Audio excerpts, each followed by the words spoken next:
Geez, you mean all of that was wasted? Oh, how irritating.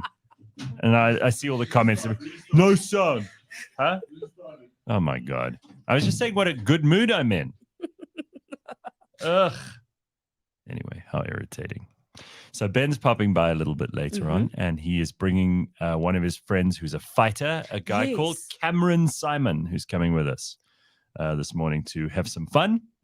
And you went to some event last night. Yes. You and Ryan and Khomelemo. Yes, so I attended my first ever EFC fight thingy, my bobby. Nice. And the who's of the who's was there. Our guest was there, got to meet him. The guy that Ben's always talking about, Drickus, he was there. And then the biggest shocker of the night was that Ryan was actually quite famous because everyone was looking at him and were like, dude, I will train you tomorrow. I can put you in a ring. So what do you think it was? Because he's a big, tall guy. Yes. So obviously they see him and they're like, we can get this guy to be a fighter. Oh, definitely. What, were these coaches? Were these professionals? No, these were professionals. There's one guy, Alvis, he was like, look at my stuff on YouTube. I'm like the best of the best. I won some award for like best hitter in Africa. I have no competition. And he's big. Our Ryan could be a fighter. Hey, they were like, big show. Come. You are a moneymaker. They were basically introducing him to the managers, the fighters.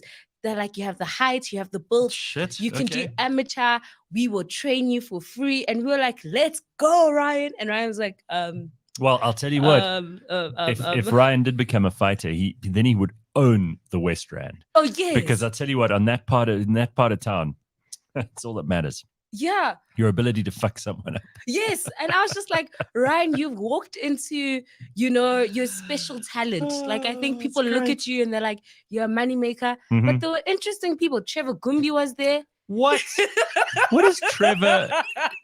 Trevor Gumbi is like, he's everywhere he shouldn't be.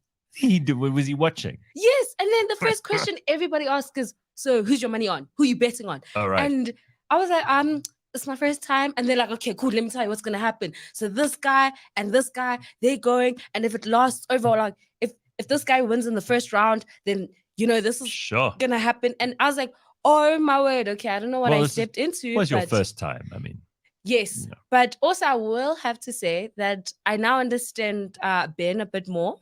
Okay. In this world, why he's a bit over the EFC vibe, because I think there was like 6 or 7 matches. Out of all of those matches, even the headliner fight, only the female one was like the showstopper, because they went in it. They started and they were like going in with the jabs, the punches, the uppercuts. They did not stop. The crowd was up and roaring. And then the guys were just hugging each other, trying to get the one to pass out. And we're just like, this is boring. Can we go home? So yeah, that was my night.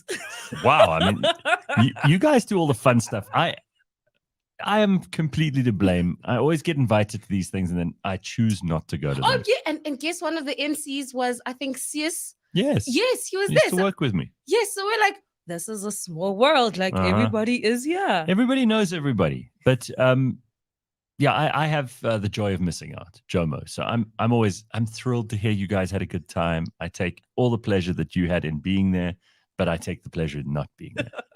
No, it was cool. Definitely a vibe that I didn't think I'd enjoy. Like, it's one of those where you're like, oh, okay, you have to be here to experience it.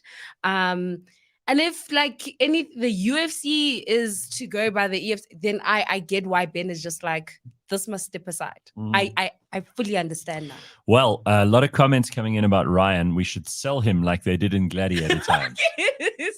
Sell him as a fighter. Ryan is from the West Rand. He's a natural. Graham says, what would you name him? What would his fighter name be? Ryan the Mute? Oh, no, you can't blame him. I was on mute, so I should be called the Mute.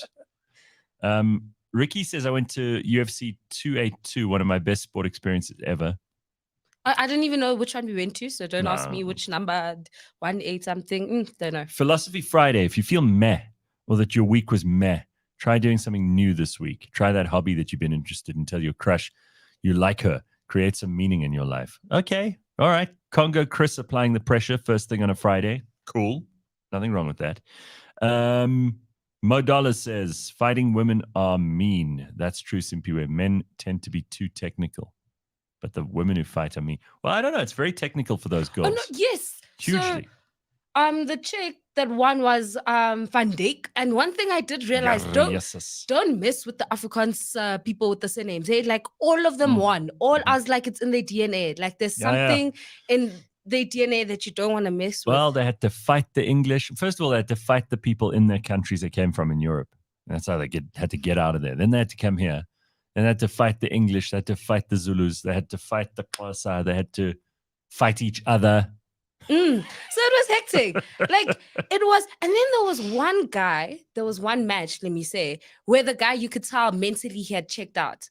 And you know, when they say it's all in the mind, you could see it in that moment. Because because every round is like 5 minutes. So the first round he was getting beat up. You could tell that he's getting out of breath and whatnot. And we're like, get your head back in the game. Like get your head. You could see it in his eyes. And then like in the second round, he literally was like, I'm out, time out. Wow. And you could tell in his eyes that he had given up mentally. And we're like, you could still win. I'm not a big fan of this stuff, but we'll see. I mean, we'll speak to Cameron a little bit later on and see what he's up to. Find out all about him. Ben's going to come in and join us in a short while too. Nico says, I'm Afrikaans. I've never punched someone, or I've never had to. Yeah, I mean, I've got Afrikaans blood, but I mean, I'm not a fighter. I think I'm one of those people who's got a smart mouth, so I need to be able to know what to do in a difficult situation. You don't want to mess with those guys. And I also learned something new. So there was something about, is it cotton ears or something? Yeah. Cauliflower ears. Yeah, there we go. So they were like, yeah, if you see a guy with like these type of ears, don't mess with him. He's a professional fighter. I was like, I did not know. This is a new world. I really had fun. Last night was fun. So we had an event here on Wednesday, and I asked Tsepo, who produces Lebang's show, to please, because I couldn't remember some of the people's names. And they were saying, hi, Gareth, how are you? It's so nice to see you. And I mean, I'm pretty good. You've seen, I mean, I can normally remember a face, normally remember a name. If I don't, I try to find a way around having to go, sorry, who the hell are you? So I have to sometimes go and introduce them to someone else. And then I go, oh, hi, I'm Gareth, and it's someone new, and they go, oh, how's it? And then they tell me their name, and then I say, and this, and then that person usually says their name. And I go, oof, thank God, okay, now I know their name. But I had Tsepo going around and writing down people's names. Oh, wait, what? Didn't you see him with his phone out? No, I thought that was just like Instagram thing. Hey, yeah. No, because I didn't want to be embarrassing people, but I couldn't remember some of them. So I'm horrible with remembering people's names. So I recently came across a TikTok that was like, here's 4 ways to like find out someone's name. By the way, you have to say someone's name in order to remember it. Yes. You've got to look them in the eye. You go, hi, I'm Gareth. What's your name? As they say their name, you repeat it and you look at them. So that's one of the ways, right? Also, the other way is to basically bring somebody in. So, oh, hi, Tsepo. Right. And then they kind of do the thing for you thing. As well, yeah. And so that works. But another way, if you didn't know, is basically ask for their social media handle. Most of the time, their names are their handles. So if you're like, oh, hey, so I'd like to follow you on Instagram. What's your handle? But you're totally fucked when they called like mouse face. So you're like, oh, shit. Now what? And then I think the last one is basically ask how to spell their name. So, but this only works if they have a unique name, because it doesn't work if their name is Ben. And you're like, so yeah, your name is so interesting. Can you just tell me how to spell it? Yeah, but you can't do that with a John or a Ben or a Sipho. Yeah, so it only works if they have a very unique name, and you kind of like, yeah, so I'm not sure how you spell that. And then they tend to say it and then spell it, and then you're like, I got it. So maybe that will help. I'm going to try that. I mean, these are all like useful tips, and they're at least a lot more true than those other bullshit polls that you've brought us before. It's from credible sources. What was that one you gave us about the big toe? If your finger. Yeah. The finger. If the one is longer than the other. If this one's longer than this one. Most what does likely it mean again? You're going to go bald. Oh, what a lot of shit. It's from credible sources. Oh, yeah, sure.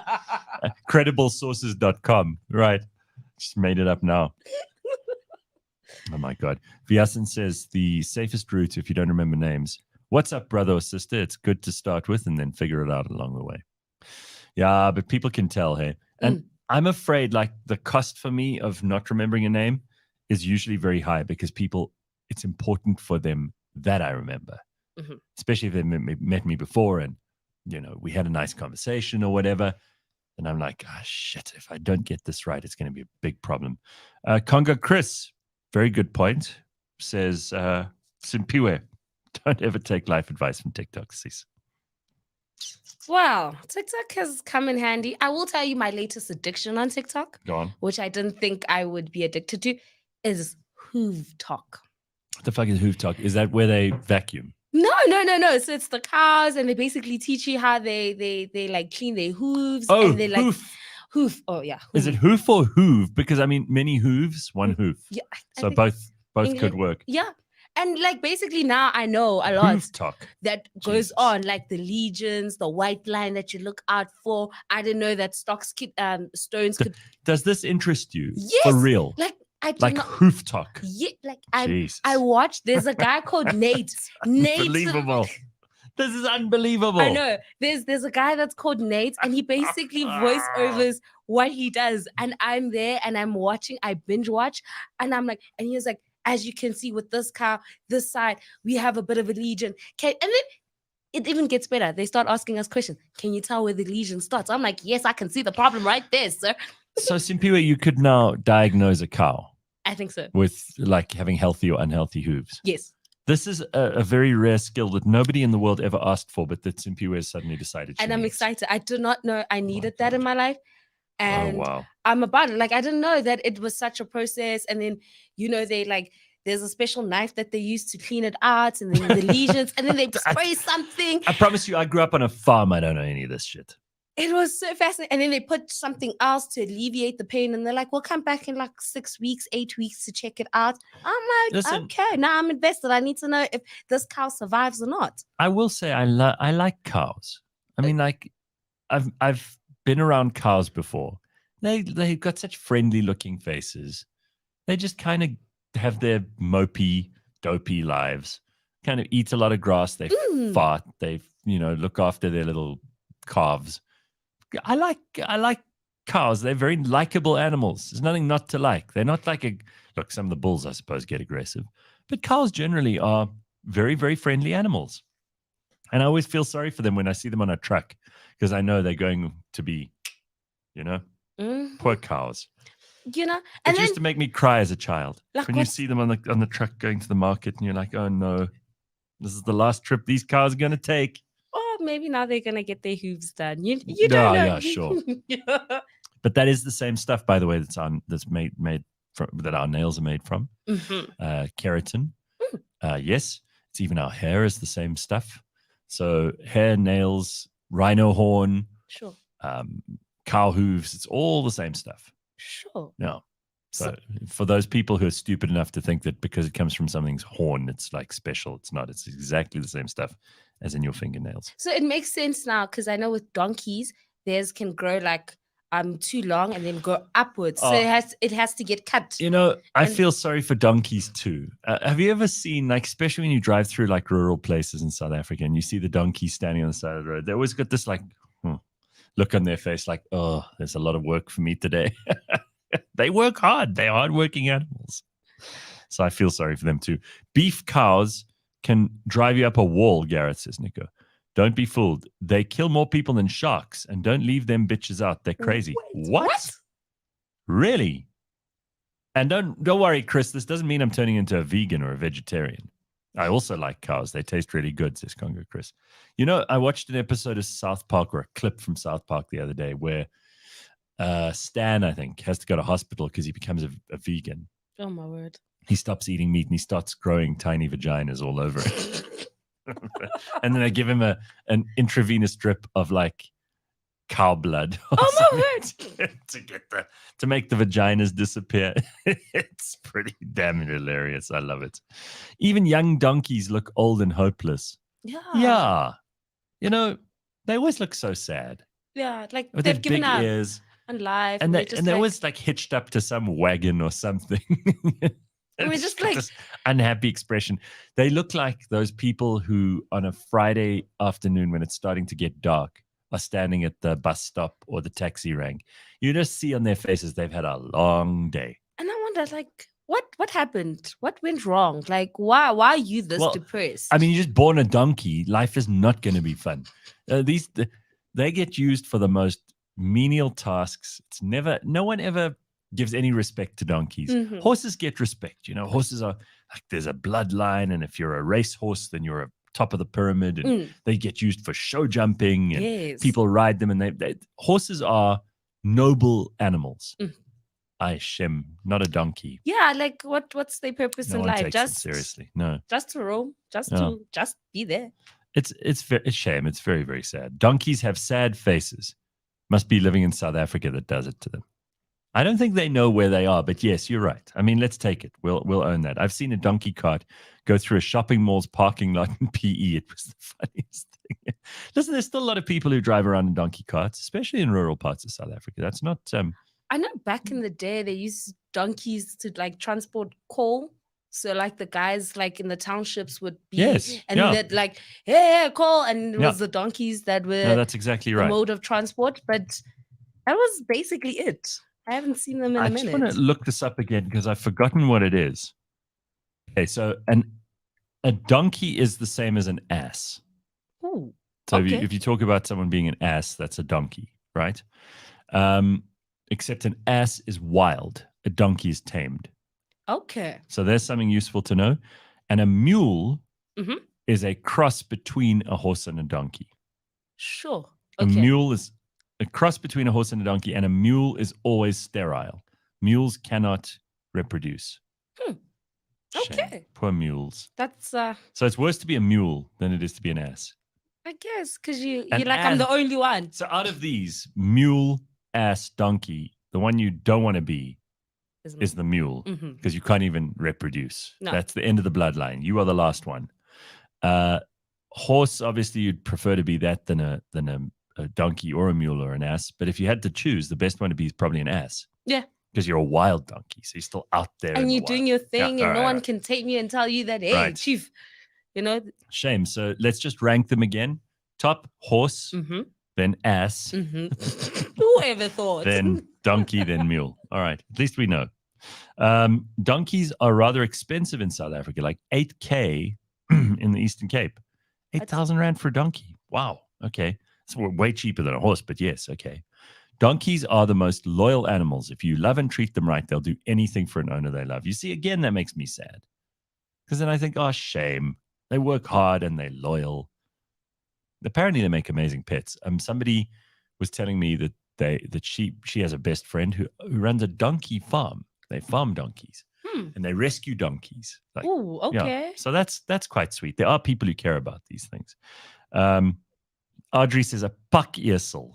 That's the name for it in Afrikaans. Donkeys are adorable. Was it not mentioned on the show, I think, by the lightning guy that donkeys are very intelligent? I think they are, yeah.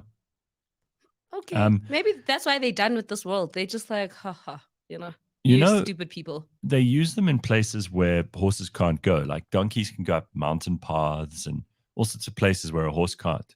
So they have very, very specific uses. I can't believe we're talking this long about donkeys, but it's opened up a can of worms. So I want to farm with those miniature donkeys with some alpacas, says Steve. So those miniature donkeys, yeah, they're tiny little things. Okay. Very sweet. And people they keep them as pets. Why? Because they're loyal and friendly and nice. And they're not going to like kick you like a horse will. All Okay. these things that It sounds a bit weird, but okay. Let's.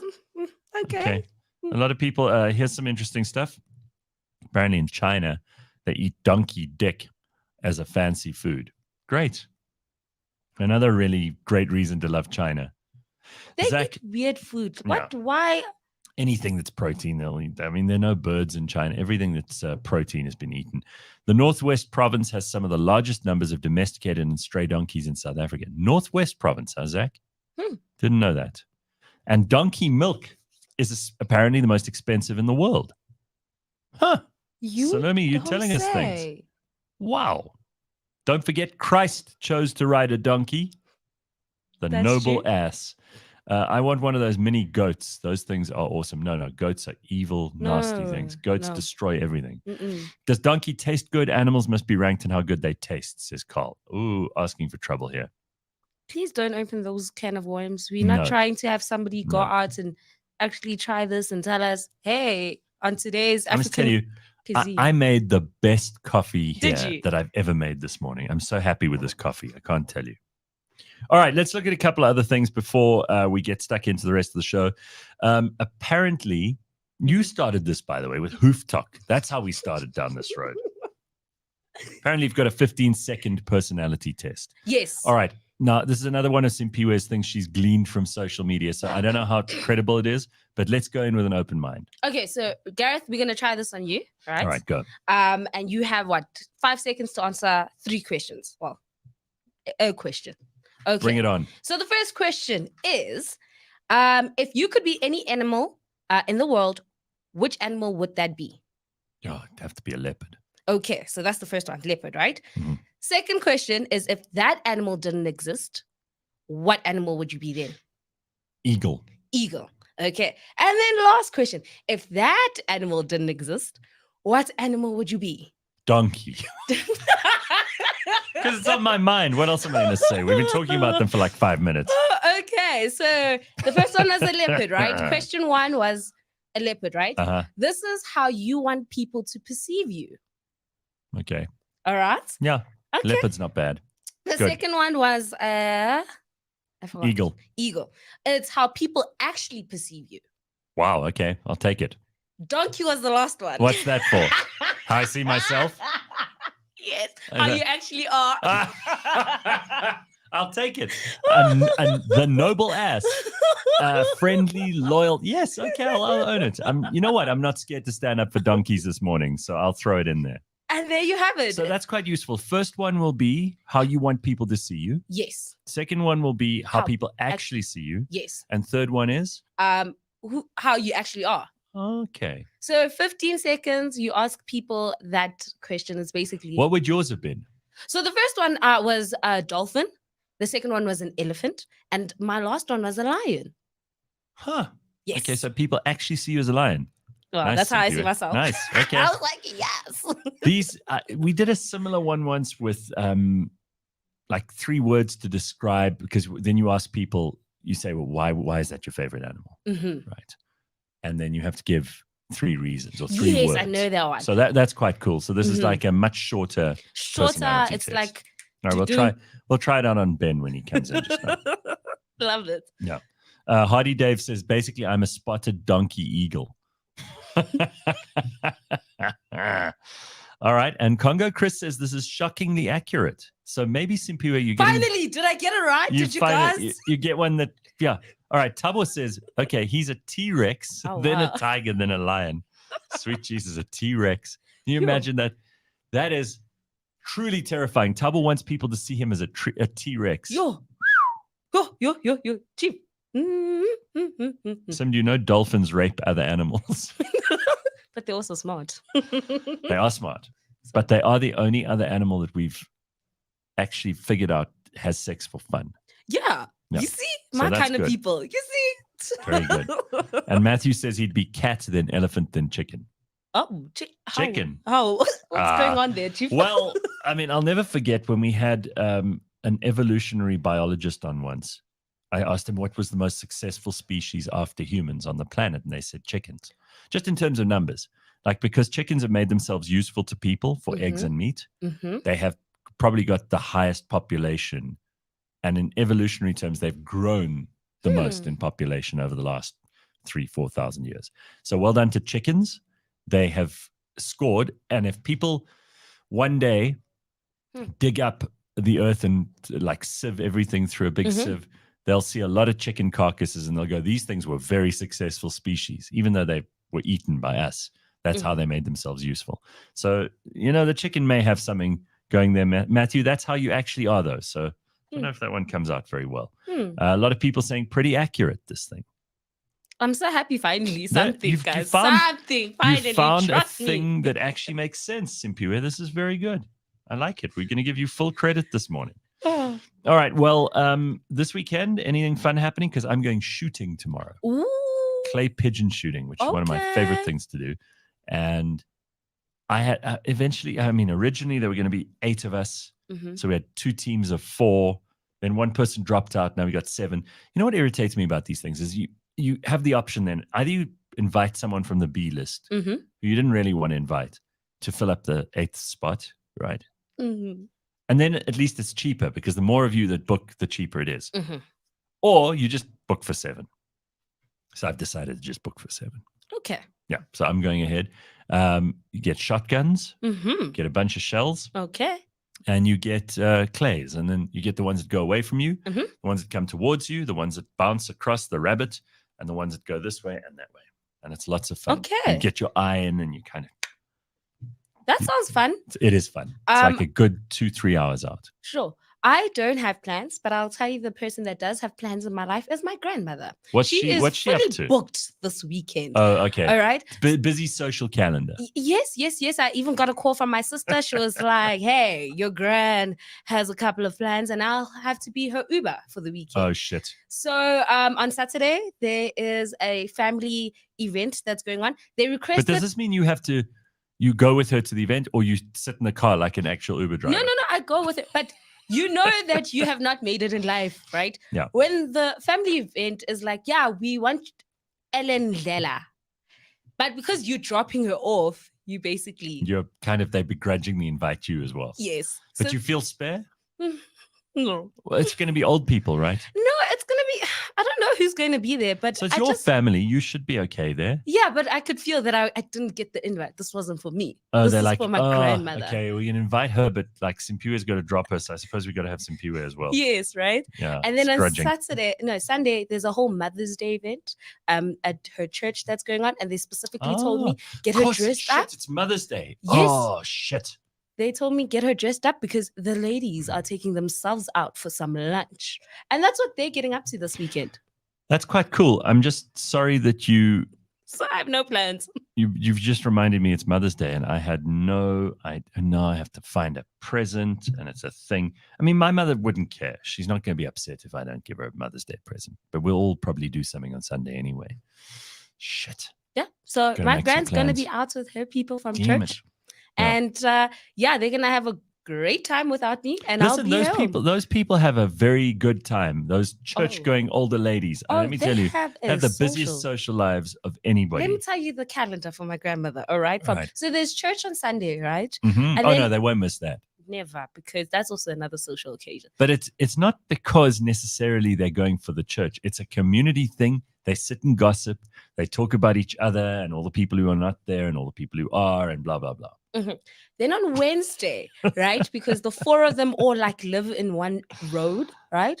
So every Wednesday, the 4 of them come together. It's supposed to be prayer Wednesday, but it's more like let's have tea or coffee and hang out because I want to catch up with the girls. So there's a four man every Wednesday. They meet up and have just tea and coffee. And then on Saturdays, that's when Wednesdays, they actually plan their outings. I feel like that's when they plan.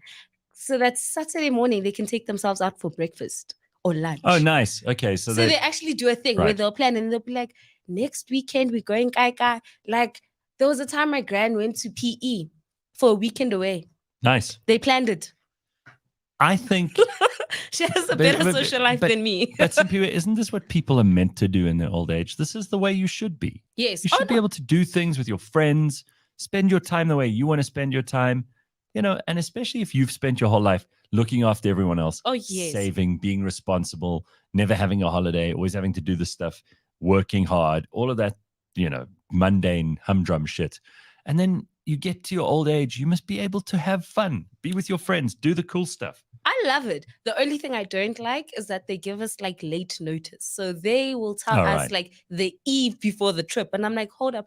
You ladies have been planning this thing for 6 months and we only get told 2 weeks before, like, or a week before. Please, come on now.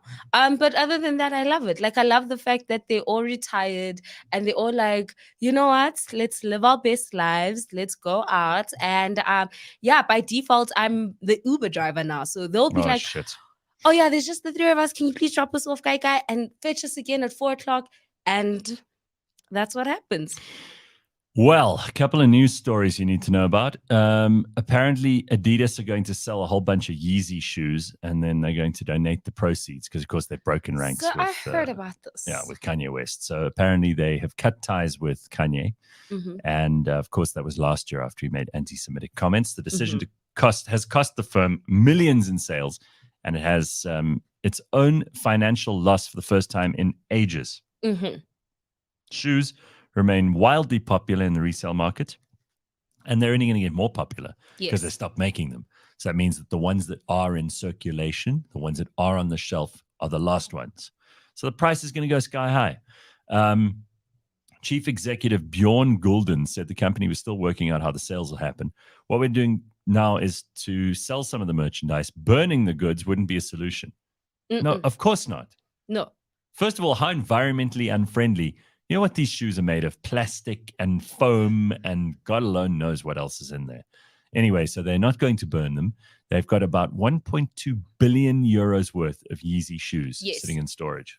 So that's, I think, the only reason why they decided to reconnect with Kanye, because they hadn't released these shoes. And something I can tell you now, this is more from, they just want to make money, because if anybody got a hold of those shoes, they would be selling shoes that are unreleased and be selling them for like triple the price. Right. And they're like, no, we can't miss out on those margins. So definitely they want to make sure that they make their money back. And which was quite interesting, because someone was like, did then Kanye win? Because he said all of this, they dropped him, but now they're coming back like an ex-boyfriend. And I'm just like, maybe he did, because he's still going to get his cut. So, yeah. Listen, either way, I think everyone has moved on. No one cares anymore. Yeah. No one cares. No one's worrying about Kanye West and his anti-Semitic comments right now. Anyone? No, I'm not. Didn't think so.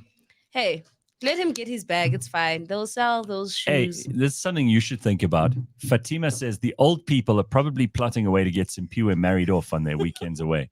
Well, your gran is trying to get you married off. Oh, yes. And the fact that my cousin, who is the same age as I, recently, they paid amalobola for her, I think 2 weeks ago. Pressure's on. The pressure is getting worse. They're just like, yes, you are next. You are the last one, you know? And they just like, yeah, so what are you looking out for? And the chats are real. They don't even hide it. If a man walks into my grandmother's house, they all go, about him. My grand's already Any like, man, so he could have no legs. He could be like morbidly obese. He could be mentally completely, you know. The first thing she's like, are you her boyfriend? Oh no. Do you think she's pretty? Yes. So how much would you pay for lobola? That's the conversation. It's done. Straight up. And hey, it's basically modern slavery. She's just trying to sell you off. To the highest bidder, and I don't think anymore it's high. She's just like, you have $5,000. What's up, Ben? Hey guys. Oh, we got to switch on your mic. Turn my microphone off on there. Yeah, basics. Yeah. How are you? Disheveled is the word. Why? What happened? Well, my alarm didn't go off. And same thing happened to Ryan this morning. Fuck. So like, I got here, walked in, opened the place up. I'm like, I hope everyone else is coming. I hope everyone still likes being here. I said I would be here this morning. I mean, Ben phoned me on Wednesday. He's like, oh, I just spoke to Dari. She says you're not coming in on Friday, and I've organized this guest. I don't speak like that. Yeah, you did. I said, what the hell are you talking about? I am in on Friday. Oh, okay, well, that's fine then. Yes, it is fine. That's how you sounded. We can carry on. It's fine. And now you woke up late. What happened to you? Well, so Did you do your ice bath? No, I woke up. No wonder he's so grumpy. I woke up 18 minutes ago. Oh, Jesus. And you made it here in... kind of got here. Well done. Miraculously, I woke up. I said, shit, I'm completely late. And then as I was putting pants on, somehow Daniela had arranged all my bags and my things that I need in life in one table. See, this is why it's very good to be in a relationship. And then I got in my car and... Drove you? Here we go. But this, you do look like you just woke up, though. I feel like it too. Shit. Gosh. feel like I've got someone else's face on right now. All right. Well, everybody in the comments section is very excited about Cameron joining us later on. Yeah, because we've been talking about, fighting and MMA for such a long time. We've never actually had any of the people in here. Well, not for ages. So that'll be cool. An actual fighter person. Yeah. And Simphiwe went and saw something yesterday. She went to some event. Yeah, the EFC. Oh, of course, because it's Thursdays. Yeah. Yeah. So did you go with Ryan? Yeah. And they are putting some money on him, eh? They're willing to train want Ryan. him. They want Ryan to train as a fighter. Yeah, they are a bit desperate for the heavier weights. Here we were giving him compliments, and Ben goes, Ben just cuts him right down. Look, they've got a lot of people in the in the lightweight, the bantamweight, the welterweights, but there's no middleweights and light heavyweights. Far fewer. Good morning, Ben, says Congo Chris. Your hunger for life is inspiring. I wish more people had your chutzpah. Oh, thank you. Oh, that's nice. That's very nice. And Congo Chris doesn't say nice things just because. Seldom. So Ben sent me a story yesterday, which is my favorite story of the year so far. Okay. And that's saying something because we've had some pretty good stories. So I'm going to read straight from the Daily Star newspaper. Okay, I don't know how good they are. They're based obviously in Britain. I'm just going to say I verified the story across 3 publications. That was just the one I sent you. Oh, okay. Right. I'll just put up the headline and you can see, and then I'll read the story to you because this is just too good to be true. And just read this headline, Simphiwe. Andre the Giant took the world's biggest poo on a plane that left the cabin puking. What? And there he is, okay?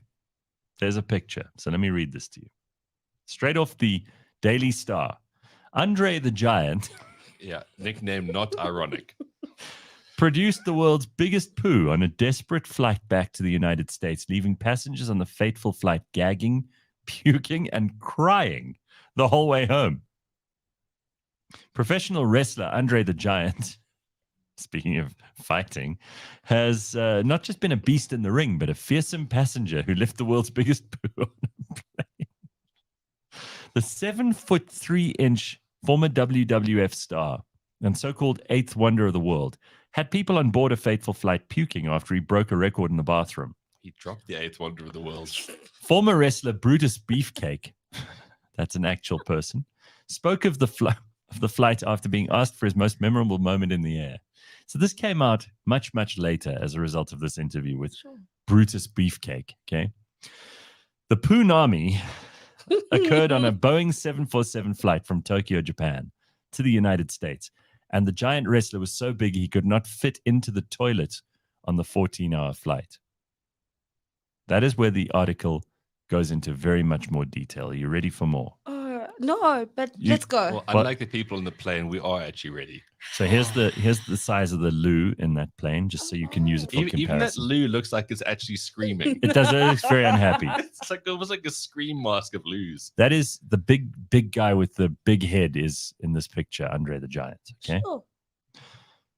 Brutus told Wrestling Shoot interviews, that's the people who were interviewing him, Andre would always time it so that he could take a dump before he went to the airport, before he went to the plane. Then he'd be good for a day or two. Ooh. He'd evacuate. He'd evacuate sufficient for a day or two. So let's just say he's coming in off a 1 day at least run up at this stage in the air. Probably quite a lot of beefy food, like a lot of sausages. He's not attacking salads. No, he's a giant. Bringing Andre to the back of the plane, closing the curtains on the 7'3" behemoth, Brutus says the former WWF champion went to town on the toilets. His routine hit the fan on that flight back after delays left a handful of wrestlers rushing for their seats. The sounds were, according to a clearly horrified Brutus, not human, nor was the pungent smell that soon filtered its way through the plane. WWE Hall of Famer Brutus said, "I've never heard anything like it.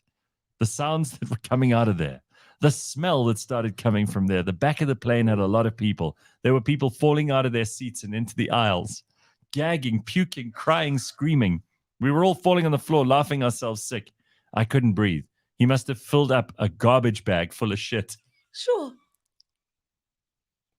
So this is one of my biggest fears of flying. Like, what if you get stuck in a position where the toilet breaks or someone vomits and you can't go anywhere? Well, especially if it's Andre the Giant, right? So let's just think, like, have a look at your arm this morning. Sure. Raise your right arm like this. Right.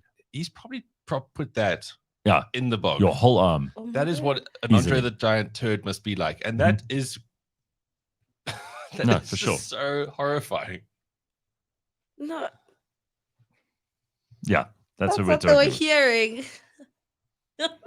So he's 7'3". He's struggling to stand in this thing. So somehow he's coordinating his arsehole in these efforts. Oh my Listen, God. apparently he would eat 20 pounds of food per sitting. And so would shit 20 pounds. 20 pounds. Just see. So it's just under 10 kilograms.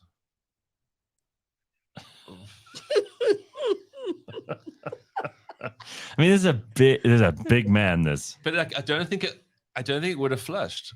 No. I don't think it Probably did not. flush. So they would have to close the door, knowing that ground crew needed to come in with implements. Yeah. Imagine being that ground crew.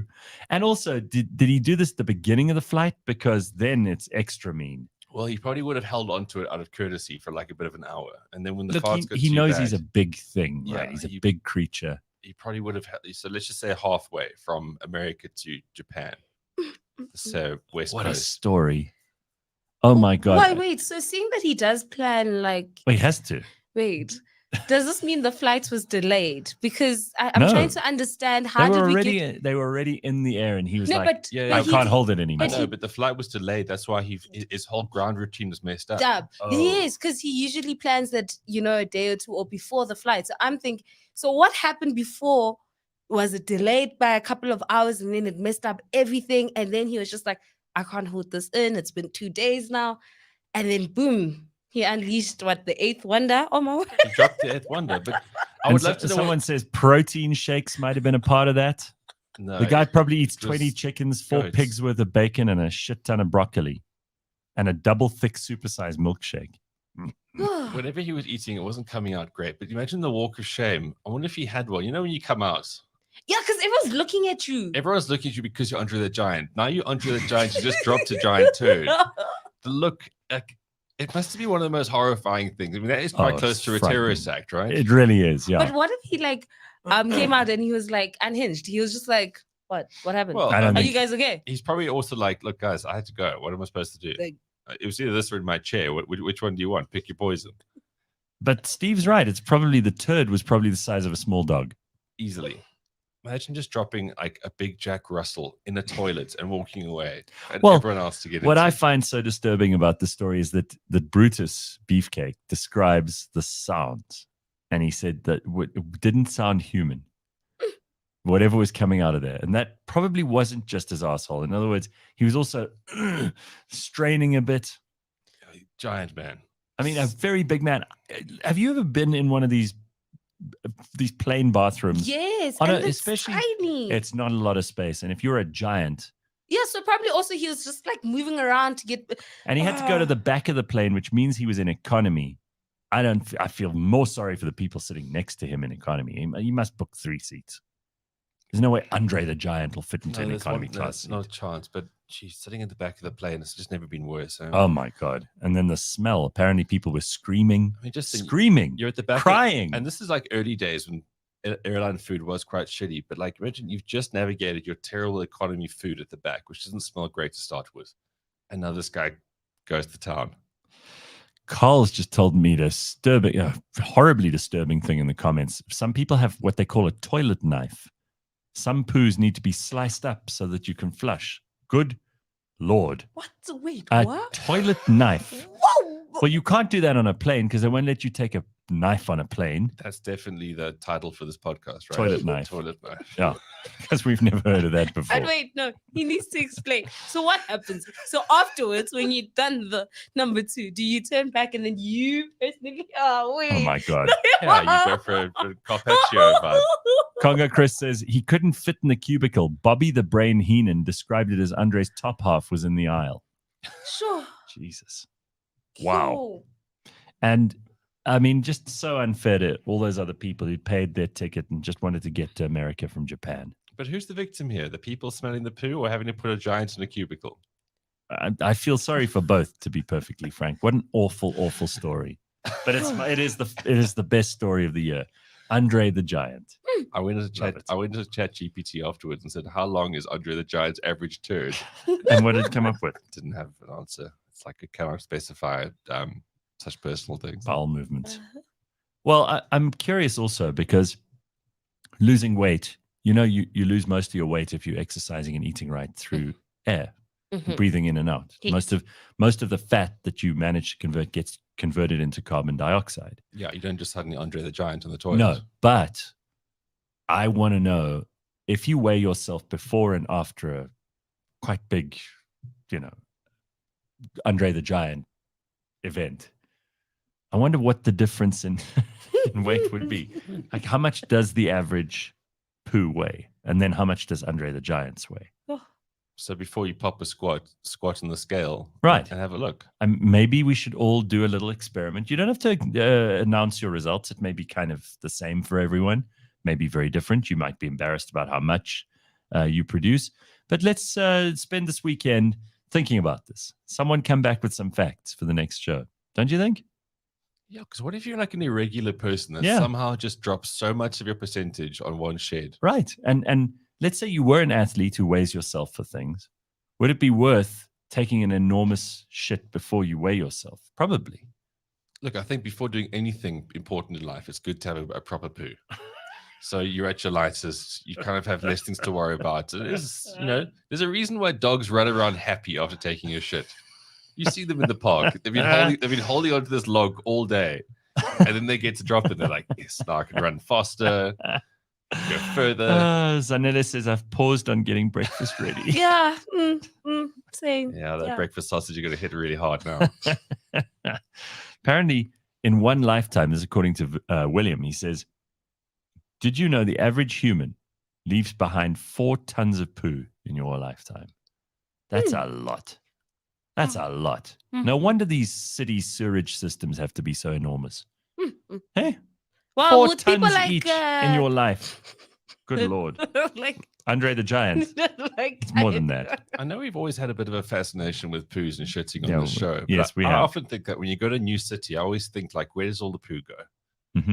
Because I just know from being in Istanbul, 25 million people, 4 tons in a lifetime. I don't know the maths on that, but that's a lot of, It's a huge amount of kebab residuals. Right. So, Ben, you've got some other things that are as important as this. This is hugely important, by the way, and don't be embarrassed to discuss these things.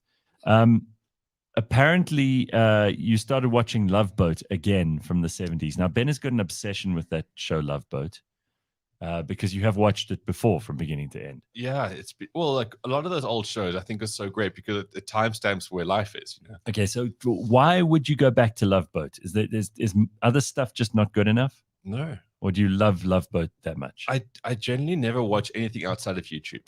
Okay, so in my years of solitude, obviously I was just watching YouTube and training, and now I actually have someone to watch TV with, and we're watching Love Boat because it's just a much better show. All the other stuff is just like depressing. There's some sort of agenda to it, and it's quite narrow. Love Boat's very pure. It's not so much that it's actually very pure because the doctor's a pervert. Wait, he's an absolutely Ben, unhinged pervert. How many times have you watched the show?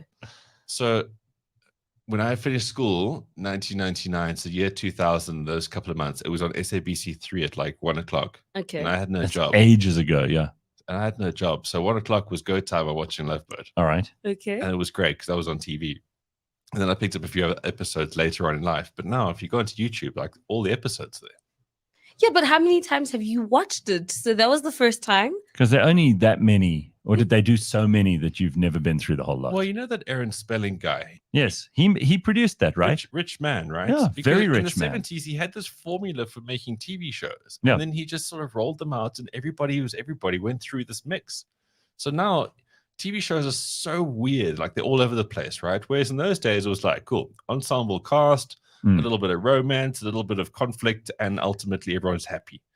That was the only TV show they made. And they made it in different iterations, like Three's Company, Fantasy Island. All right, but we've gone on a tangent here. Tell me about this pervert doctor. The doctor's the biggest pervert. He looks like he's basically harvesting kidneys on the boat. I'm going to try and find a picture of the doctor on the Love Boat. Basically, you'll find the perviest looking guy in the world. He's got these like pedo glasses on with this sort of hair which looks like he's always running away from authorities. And they always wear the shorts. Oh my God, yes. What a creep. Such a creep. Shall I find a picture of him? He had glasses on, right? And Yeah, okay. I Yeah, think Love this Boat is right. Doctor.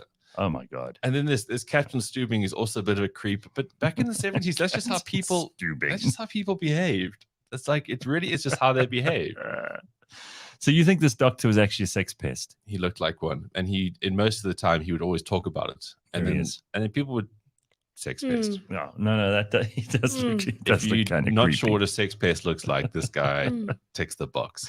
So he was the doctor in the Love Boat, but essentially it was the same script every week, right? Pretty much. Some new passengers hop on board, and then two people unexpectedly fall in love, or Yeah. this is kind of the same wholesome thing Someone every has to week. go on the cruise to experience something bigger about their life. Right. and They this learn great something about realization, themselves. and they Yeah. leave happier.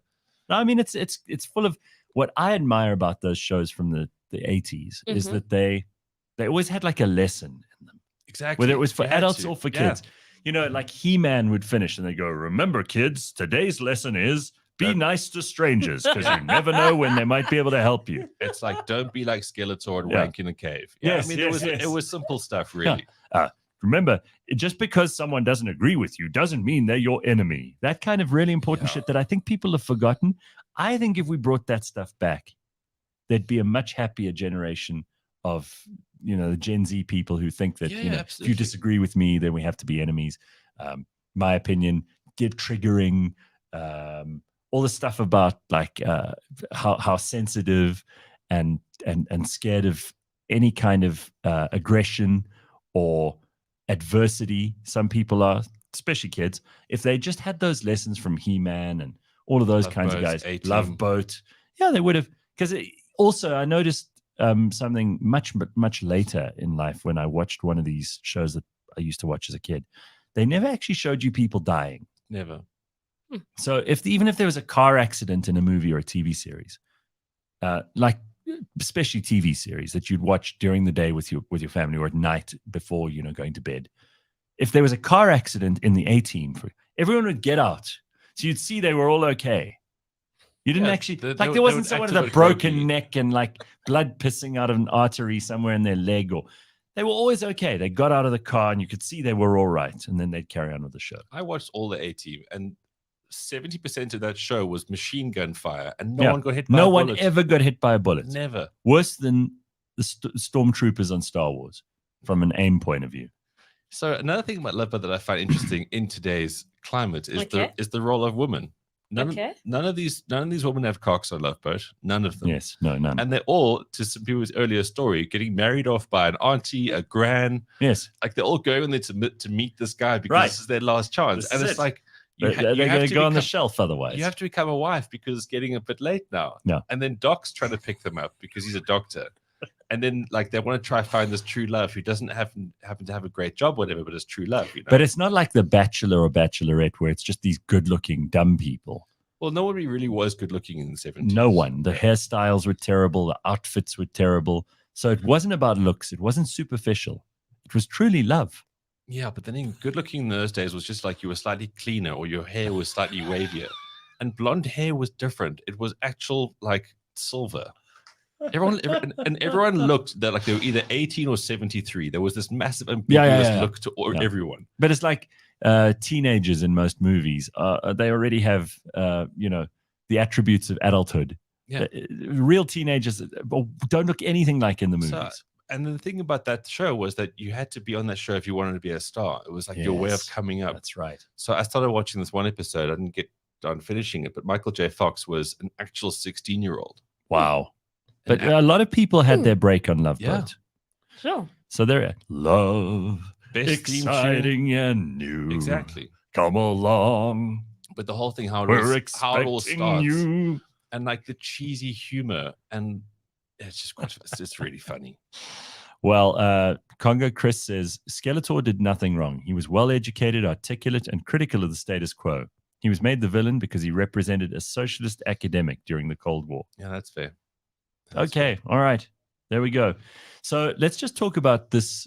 We maybe have to do this in the next hour because it's already 7:00. But Ben and I were talking this week about how we have an idea. We always share our ideas here. The number of ideas that we've given for free on this show that other people are going to make money out of. It's we're just very generous people. Let's put it that way.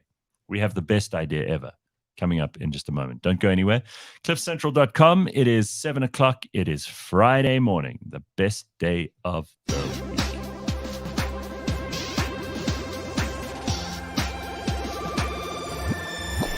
Every time you listen to that 80s show, Tom Cruise lives another 10 years. Every Friday on CliffCentral.com, Paolo and Dory review movies, reminisce about old songs, remember childhood places that are now car parks, and say some outrageously rude things about Patrick Swayze's brother. That 80s show, new episode every Friday, live or as a podcast on CliffCentral.com.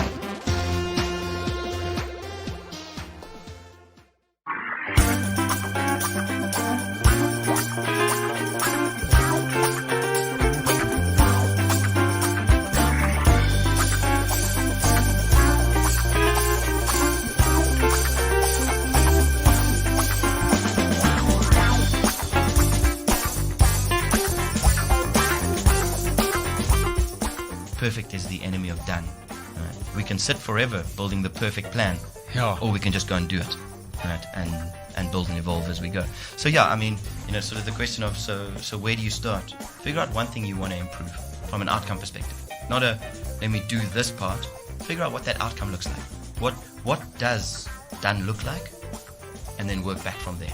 Right? So okay, I need better visibility of my accounting package, my CRM, my billing platform, my mail server, whatever it is. I need better performance. Right? I need to be sure that when I leave the office or if I go away, things are going to carry on working. Cool. Let's understand that outcome. Then let's start looking at it from there. I'm Jacob Voigt, the CEO of Catalytic, and this is Unbundle. In this series, I help to demystify technology in the world of business. Join me as we explore how technology can make your business better. In this episode, can you manage without monitoring? We're chatting about monitoring of a business's ICT environment. We're chatting about what to monitor, why to monitor, and when to monitor. This week on the Auto Trader podcast. A factory in Brazil, and they were recently busted for building replica supercars. I think we have a photo of one. So if you look at this shape here, I mean, that's clearly a Lamborghini. And specifically, that's the Riventon, kind of the features. It's not identical, but I mean, to pass off as a replica, you can see why this can be problematic. Did they put a Lamborghini badge on it? Put a Lamborghini badge on it. The only difference is that they changed the engine. So, for instance, look at that shop. Yeah. Catch us every Monday at 9 a.m. on YouTube and on autotrader.co.za. All right, CliffCentral.com, Friday morning, Simphiwe and Ben and you and me, and we're all here having a happy time. And Ryan, we're trying to talk him into joining what WWE, what is it? No, EFC. But EFC. Ryan, okay, so fighting is all about weight, right? What division are you going to fight in? Yeah. Have you worked out, like...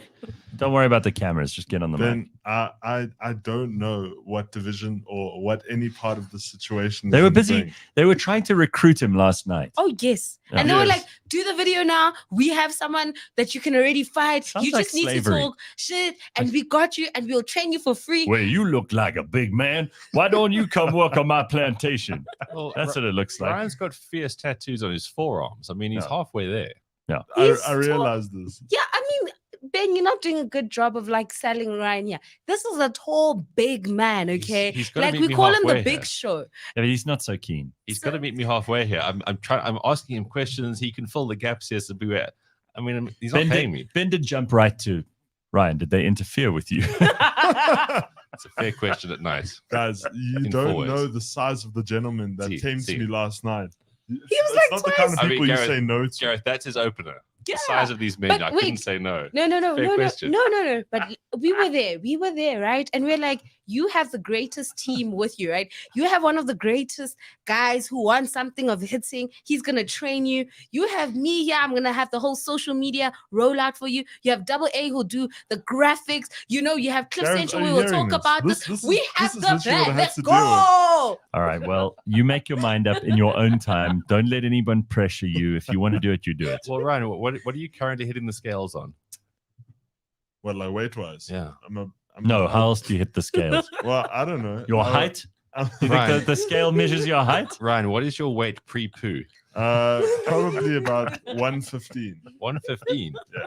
Okay, so you're gonna need to cut to about 100 minimum You can get rid of 15.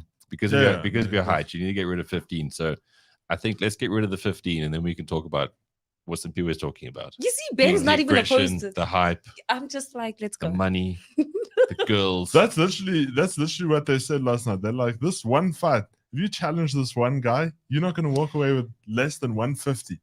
Well, if you walk, 150 rand. No, 150. how'd you Okay. like both Because- your legs because- broken? Because they want to train me for some celebrity fights or something. Where are these guys pulling this money out of? I don't know, but they clearly know what they're talking about. Do they have Cyril's couch? It's sounding less and less convincing as we're going. Yeah, Ryan, watch out for people at night. Hey, can I just cast our minds back here? Sanella's just brought up something that I'd forgotten about. One unsuspecting Friday last year, something happened on the show, and Ben was known as Jen for that whole week, that whole show in a few weeks. Do you remember that? Doesn't sound. I don't remember that. No. I'm not sure that that's a true story, actually. Ryan may be tall, but he looks as soft as a cock at Granny's funeral. Sorry, says that's Carl. nice. That's Well, nice. Ryan, how tall are you? It's unnecessary. huh? About 6'1". 6'1", 100. Yeah, so you just need to cut down to about 100 minimum, and then you'll find your way. Yeah. Guys. All right, I'm well, not convinced. We'll talk about this. Take the weekend to think about it. He's got an angry panther on his jersey as well. I mean, you have to, Yeah. Just stand up and show everybody the. he's Just making flex his a bit. sound. Just flex a bit. Just do the. the panther. There we go. There we go. But I Ryan, think you could do it. if you wanted to fight someone, who would you want to fight right now? See, this is what last time when we got to the EFC event, I said to Aaron, stay away from any microphones because I actually don't know many fighters. I went to the event. Oh, no, I was know the talking main in life. In life. Yeah. In life, I don't want to fight anyone. I'm not a fighter. See, you should always have some sort of beef. Who do you gotta want to have fight? Got to have that killer instinct. I'm too old to fight people now, Ryan. You're still in the Ben farting. is very passive aggressive. He'll just like ignore you in the corridors or as you walk past. Go. No, I think you got to be quite special to be fought with. Most people I don't care enough about. I actually don't have anyone. You know what, Ryan? This week, I have no one I want to fight. this week I'll find someone I want to fight. Okay, yeah, we should all bring a name. We should all have a beef. Gareth, who do someone you we want wanna to fight? Don't know. I'd have to think about it very. I do not honestly. There's no one in the world I want to have a fight with. Interesting. Okay. There's no one I hate enough. But if I think about it really hard, who would I like to punch? But I think there's something cool about wanting a fight. Yes, and yeah, we'll yeah. talk about this with It's Cam. necessary. But it's like I was looking at Drickus's life the other day. It's like there's people who he wants to fight, and his entire being is focused No. around this guy, Israel Adesanya, or obviously Robert Whittaker now. It does focus you. I think it would be quite a cool life knowing that you've got a Yeah. nemesis or someone who you're about to wreak havoc upon. And All then, this- and then you should start a drink with them and then become a multi-millionaire. Come on now. Logan But just think, Paul like, and if KSI. you're at all No. like having a low day, it's like, well, I need to fuck this guy up, so Yeah. I need to go do stuff. Right. You'll feel much better after you've had a fight. I mean, that's why a lot of guys, like in poor neighborhoods, they go out to fight. I mean, a lot of people who drink brandy in South Africa, their whole point of a Yeah. weekend is to go out and fight. Gives you purpose. Yeah. I mean, it's antisocial purpose, but I still, mean, they don't care if it Every makes now and if again, it you makes need the a true girls north, if right? it makes the girls scream out of joy or scream out of fear, but they like a fight. There's some places in South Africa that are entirely built around fighting. Velkom, for example. There's no reason for an Forwards. adult male. No, four ways is half and half. yeah, Four ways is half and half. Four There's a ways lot is of like- people who talk a big game in four ways. They like going out and making noise, but they don't actually. Right. I mean, if you, Velkom is entirely 100%. Yeah, If yeah. you're a male in Velkom and you don't Fight get Central. if you don't get involved in a fight every Mm. weekend, you basically lose your status as a man. You become Yeah. you become like a I don't know a specter. Well, it's like Witbank as well. Oh, also very else- good. what Yeah, else do good you do fighting there? town. Yeah. I feel like where Simphiwe also Simphiwe comes from as well, the East Strand, just in general. Don't drag her into this. Yeah, like this She is not has- about me. And the okay? East Strand is genuinely dangerous. They don't necessarily always resort to fighting there. They sometimes pull out the guns and the knives. Okay. Fighting it's a total sport. It's like an escape from the violence. Yeah, correct. Yeah, the East Strand violence is your life. Fighting is your resurrection. You know. All right, thank you, Ryan. All Very good. There we go. There's producer Ryan, who's maybe gonna become a fighter, maybe not. We'll have to see. So Ben and I were talking about an area of potential business which could be a massive booming economic hub if Okay. it's introduced to the world properly. I'm listening. So what are young people's biggest problems these days, and what do they all center around? Parents are doing a terrible job of training kids for adversity. Hmm. Yeah. You know, kids, they do not learn about disappointment very much. Oh yes. Parents try to prevent their children from being disappointed. I know, for example, my little nephew's Easter time, they arrived for a lunch with some extended family and friends. The mom says, it's my sister-in-law, she says, the boys are so disappointed there isn't an Easter egg hunt. So I'm like, well, let them be disappointed. She said no. She went and hid some eggs. I feel that was a very bad move for the kids. Long term, they're going to expect things to turn out the way they expected them. Absolutely. They don't learn about disappointment. I learned about disappointment a lot as a kid. Gareth, I'm sorry, we're not getting you a Christmas present this year because we can't afford it. Oh, okay. That's terrible. My dad would say, okay, I'm going to the shops. Do you guys want anything? We'd be like, please, Dad, get us a sweet. He'd come back with hauls. Right? Disappointment. Am I angry and bitter and twisted about it? No, it's a funny story now. I think it added to character. Mhm. It taught me that Halls is the worst sweet in the whole world. It's not a sweet. It's a throat lozenge. Lozenge. Yeah, it's not a sweet. I mean, the word lozenge is not exactly No, fun. it's not a fun word. It's not a fun sweet. It was always the eucalyptus one that, as a child, it burns right through your skull. Yeah. You can feel it. You taste it in the top of your brain. That's horrible. Not a good thing. But you know what? Mhm. It did teach me, first of all, stop asking your father for things because he's trying to teach you a lesson here. Ask for things, I'm eventually going to punish you. Mhm. Right? And you learn about the great value of disappointment. It's a very valuable thing. Kids are not learning that stuff anymore. Because what happens when you're disappointed? If you have any sort of spine or application in life, you want to change that. So you go and wanna do something rise yourself. above it. You rise above it. Right. And make sure you don't have to endure that disappointment by you making the change. So a friend of mine who's got kids was here last weekend, and he said to me, it is a very, very difficult business being a parent. And it is. We've always given credit to parents. You have to raise your kid with just enough comfort that they feel loved and that they don't feel abused. Mhm. But too much of that turns them into a soft, pathetic, entitled shithead who can't ever face disappointment. And won't leave the Falls house. down, gets triggered, has tantrums. The whole world collapses around them. They start getting suicidal just because the milk is a day off. Oh my word. You know, Ah. these are people, genuine. This is the kind of nonsense we've raised. And then on the other hand, you have to introduce enough disappointment in your child's life and enough adversity for them to have something to fight against, to improve themselves against. Mhm. So And that's kind of- not happening. Kind of like every massive success story out there comes from adversity. So Yes. this is what I don't quite Yes. understand about this equation. It's like everybody wants to be a rich baller who does amazing things, but in order to do that, you need to actually have this amazing drive that comes from adversity. Right. So it's like people are just forgetting the most important part of this recipe, but yet they want the cake. Like it doesn't make any sense. And then even for stupid people, this doesn't make sense. Well, Okay, so this- I'm sold here. So here's but where what- the business is. There we So go. the business is to open up a center, like a daycare center. Mm-hmm. Kids of various ages. We have different staff of different capabilities. Cool. It's at an adversity center. Yeah. And you bring your children there because they're too soft and they have been raised badly because you as a parent, maybe you don't have time. You're just working nonstop to try and pay for all the things for little shithead. And they're an unappreciative, entitled little loser. And they're going to end up being a shit adult. And you can save them by bringing them to our adversity center. Where adversity coaches will deal with every one of your needs. So obviously there'll be hard labor. Yes. Mm-hmm. First thing. They will be doing digging holes, There'll be breaking rocks, shit that Okay. prisoners do. fist fighting, things that really make you actually realize that life can be so much worse. and Yes, I'm you'll gonna have get better. you'll have your tuck money stolen off of you. I mean, they'll Yeah. give it back at the end of the day, but you No. must feel the disappointment. You don't think so? very, very hard. Okay. He was just like, no. I was saying you should take it off, jack it off the kids at gunpoint first thing in the morning.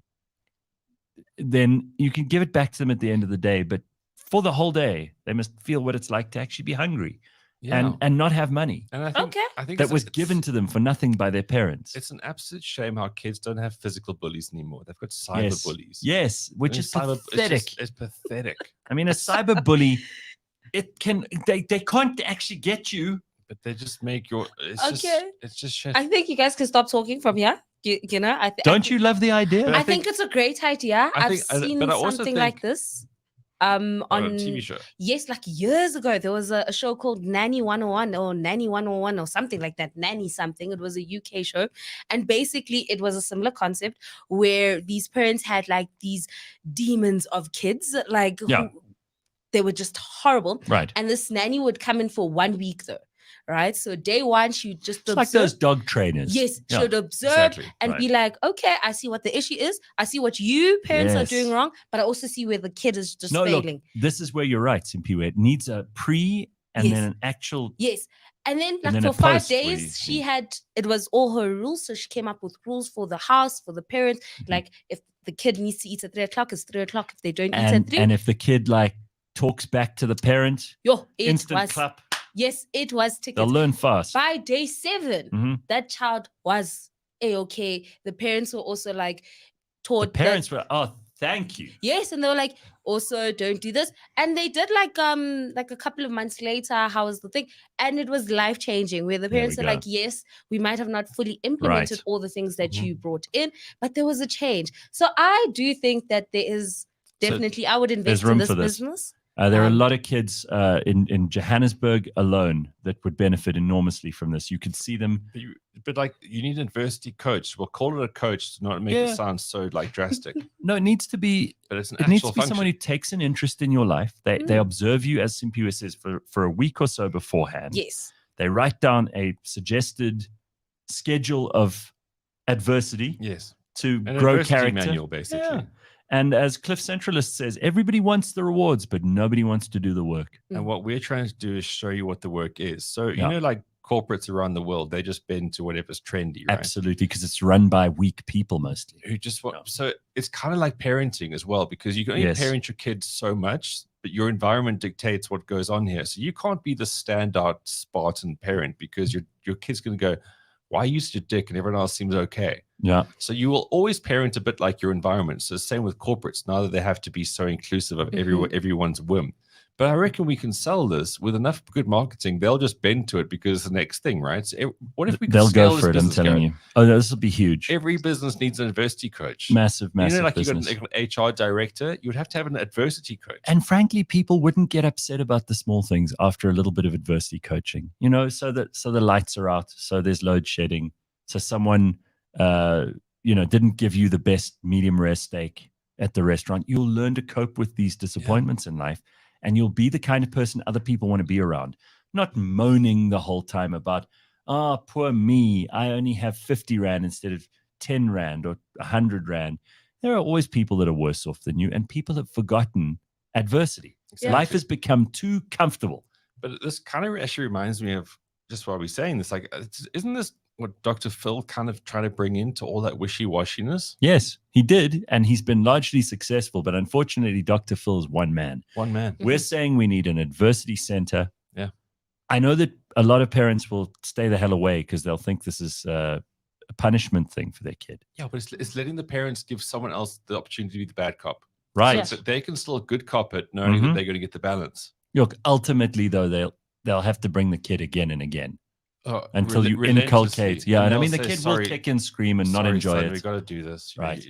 your doctor said you're a little bit of a pussy, so we have Yeah, to do no, this. you're a total soft You've been fucking little prescribed loser. 6 months Yeah. of not being a little bitch. Yeah, right. Sorry. And we'd have different kinds of So I- adversity training for girls and boys because they're different. The world they'll grow up in. You know, you don't want these pathetic beta male boys, and you don't want these girls who are manipulative and passive aggressive. You want them to learn to stand on their own 2 feet, stand up for themselves, say what they really mean, do what they say, have some accountability, feel like they are meaningful and purposeful and Absolutely. strong human beings. And you don't get that from, I love you, my boy. Oh, no. building resilience with these people, and Right. you need heartless fucks like us to do this, because Cook says that show you were talking about is called Super Nanny. There we go. Right. Sorry, Ben, you were saying? No, and you need heartless people like us to do this, Oh. because balanced people with like care and empathy and that kind of stuff, they don't come up with good ideas. Sean Buerta sounds like he could be a very good adversity coach. He said, I give them back their money and open the tuck shop, but only sell old milk and burnt chicken. 1-ply toilet paper is a must. Sean sounds like he would be very good there. We'll see. We are open for consultants to come in. We need a staff. Gray's right. It's for those kids at Mall of Africa, those Latweezies who go to Mall of Africa. But also some kids just need to be thrown away. Like there's no coming back. There's no coming back. We There's can't some throw kids. people away. Okay. Well, we'll look into it. I mean, let's not close the door straight away, Gareth. I'm just putting it. I'm telling you the truth. There's some kids that it's just like you are just there's no coming back from this one. Rebellious Ruth says, I told my niece being a girl, she has to get used to pain it's a part of being a woman. Yes, we need to bring back those love. talks. I remember back in the day when I would like whine and be like, oh my gosh, like Granny, I don't have money for this. And she'd be like, yo, do you know how hard it was for me? Yes. Let me remind you that had to. Your grandmother's definitely an adversity coach. She would be sitting there, and every week on a Friday, their happy hour would be sitting with Gran and listening to her shit stories about walking to work. Yes. About the jobs she had to do for very little money. And she's like, oh, you complaining. Yeah. You, oh no, darling, you have it easy in life. You can there's still electricity. We had to make it ourselves. Yeah, we need people like that to remind the kids. I was wearing this in my hair the other day, and the other people's work looked at me funny. Prime candidate for adversity training, that person. Yeah. Right. Yeah. This is definitely one of the things I like to pursue in my second life. Okay. Right off the bat. It's a great idea, guys. I'm giving this a 10 out of 10. Silentificent says, don't forget low-speed internet. No, there will be no internet. There will be no social media or phones. Not torture. We take your phone from you and we put it away. It gets locked in a box until your parents come to fetch you. Because the people that are taking you through this camp, they're going to be like, in my time, we didn't have any of this, so you're not going to have it either. Right. They need to feel the pain. And what they'll do is these kids who've been through the adversity training will then go out into society and spread the adversity. Yeah, they'll be strong. Yeah. And they'll make the world a better place. Forced to be reckoned with. You just go back to all of these people who have made millions and millions and millions. They've all had adversity. That's what got them to that point. So unless you want to be very basic, then this is for you. Right. And the world has got enough of those basic people. We don't need more. We need strong people who can shoulder responsibility. Whole problem in this country, ESCOM, everything, is because people don't take responsibility. Absolutely. And I don't like being in the dark. So that's why I want to have ideas like this. That's right. Like this is a way to actually actually fix society. I love it. And you know what? Even the kids who think they don't need it probably need it. They're the ones that need it the most.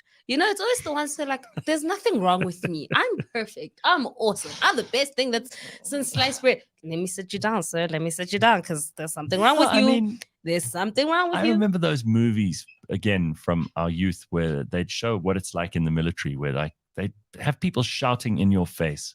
Let me tell you, after someone's shouted at you and basically this close that they've almost spat in your face the whole 5 minutes they've been demoralizing you and breaking you down. After that, you can handle a lot. You go into the world and you're like, if someone farts in the lift, you're not going to melt down and have a terrible day for the rest of the day and start thinking about suicide.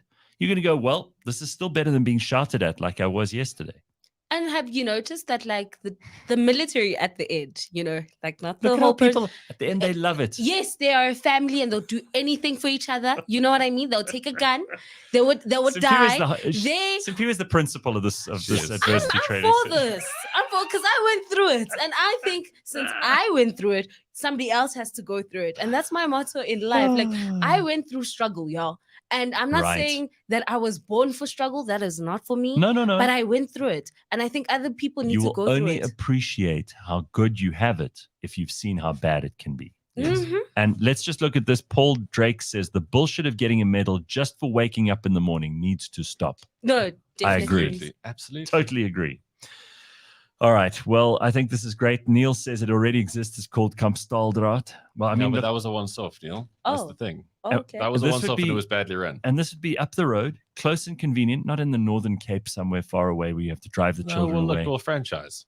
You think so? We'll franchise. We'll have it everywhere. All right. You can even do like online if you're really just getting into it from somewhere remote. And someone's just shouting at you. Okay, I got you. Yeah, Ruth says she started her adolescence in an Italian restaurant and then in an Israeli one. She's qualified.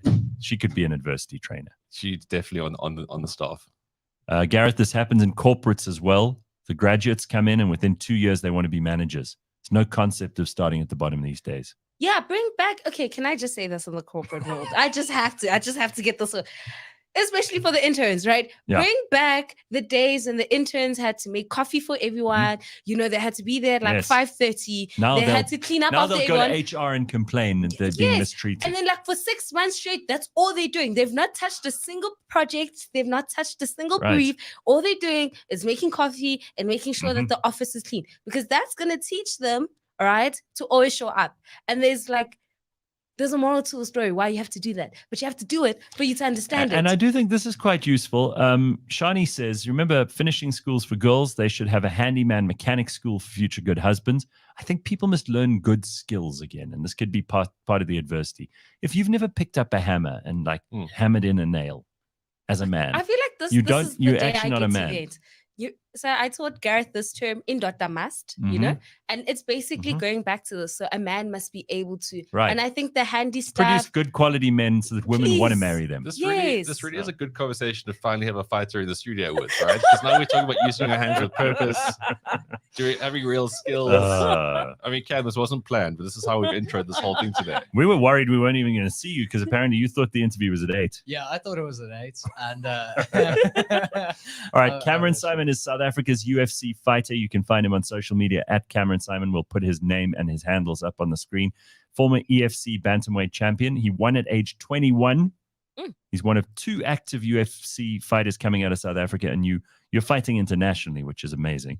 Undefeated 8-0 record with 6 finishes and 6 performance bonuses. This is amazing. yeah, I Damn said, good, dude. I have nothing else to do, so it's Bullshit. so So I you need buy to- people. And that's also funny, you guys speaking about the jobs, because I've never had a real job. So Are you kidding? Like, you've got the most important job is staying alive and making sure the other guy hits the floor first. Well, Yeah. Gareth and I were just saying, like, it's a real life of purpose. If your next thing is always focusing on how you're going to beat someone up, because that's the only thing Yeah. you need to worry about. Like, we Couldn't don't agree have more. focus like that. I actually kind of envy it. it is the funnest job in the world, because I think a lot of people that have normal jobs, they wish Okay, they but could fight people at Like, their I hope you don't think this is me being rude, but you don't seem like someone who's aggressive or angry or violent.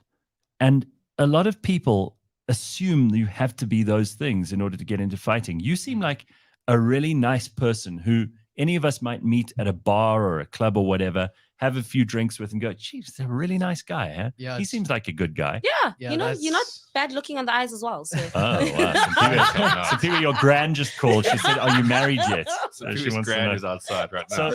So I mean, all of that stuff, you obviously, because also, you know, there are fighters and there are fighters. You have to be successful and you have to be good at what you do.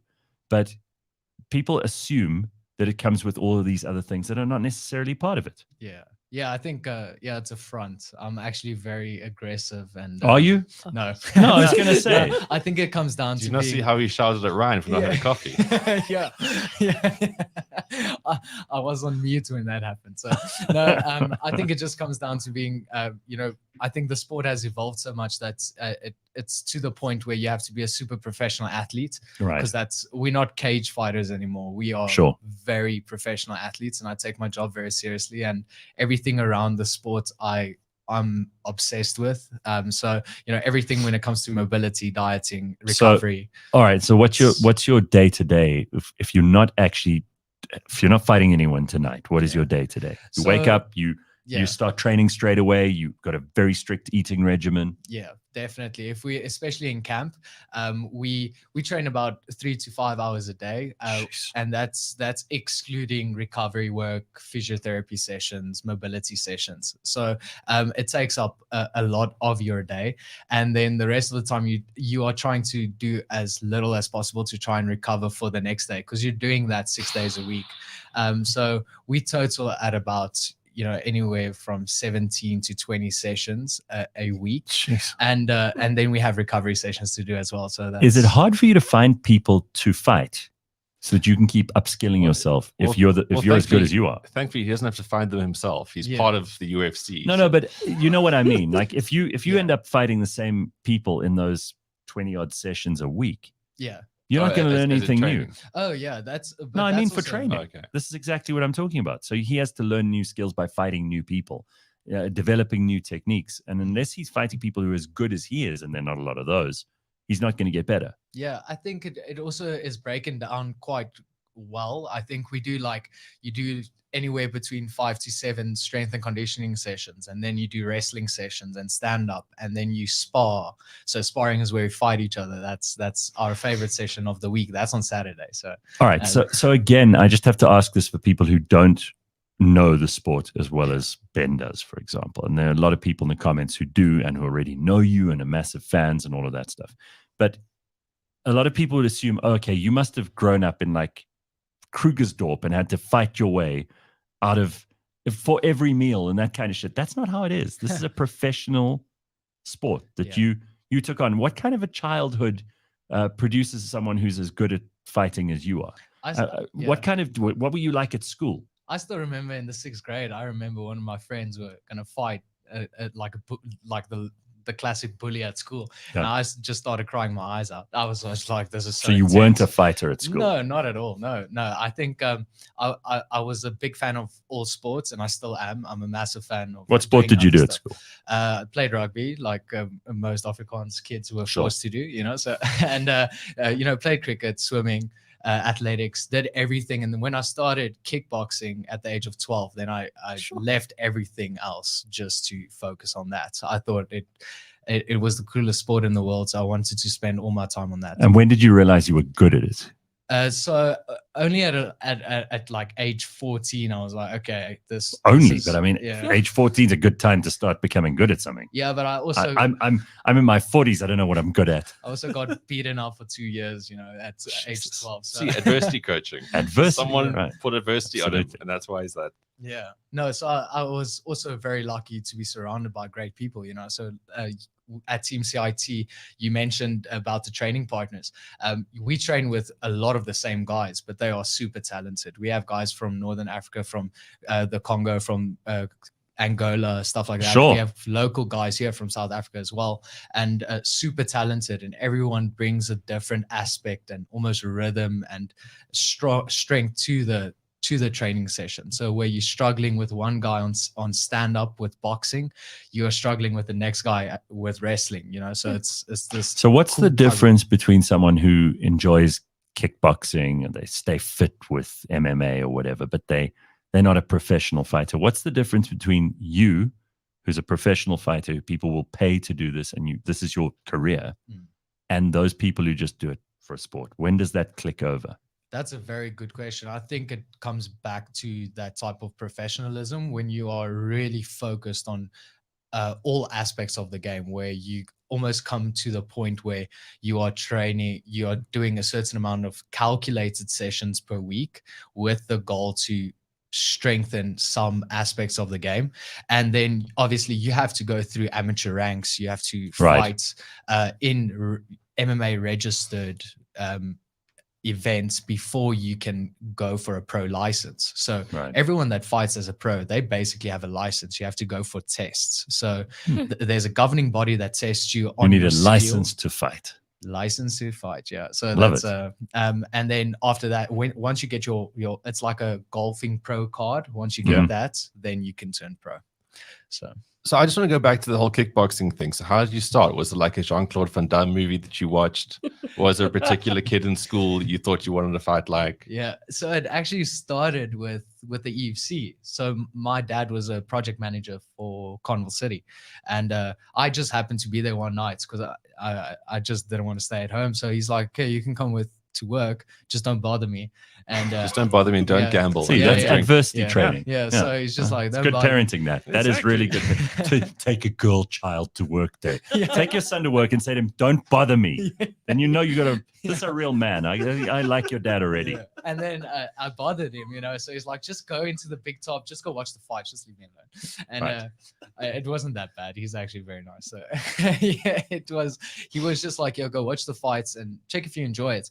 And I came back into his office and I'm like, "This is the coolest thing ever. I want to do this." And by that, I did skateboarding for 2.5 weeks, and he got mad because he bought me all the equipment and stuff like that. So actually, your dad had a major role in getting you involved in this, 100%. just by trying to get rid of you. Yeah. And you looked at this and thought, I could do this. Okay, but most of us spend our lives avoiding physical altercations, right? Yes. I mean, it's a even default if setting. even if you're the kind of guy who thinks you can win, and most of these guys who think they can win can't, but most of us avoid this stuff.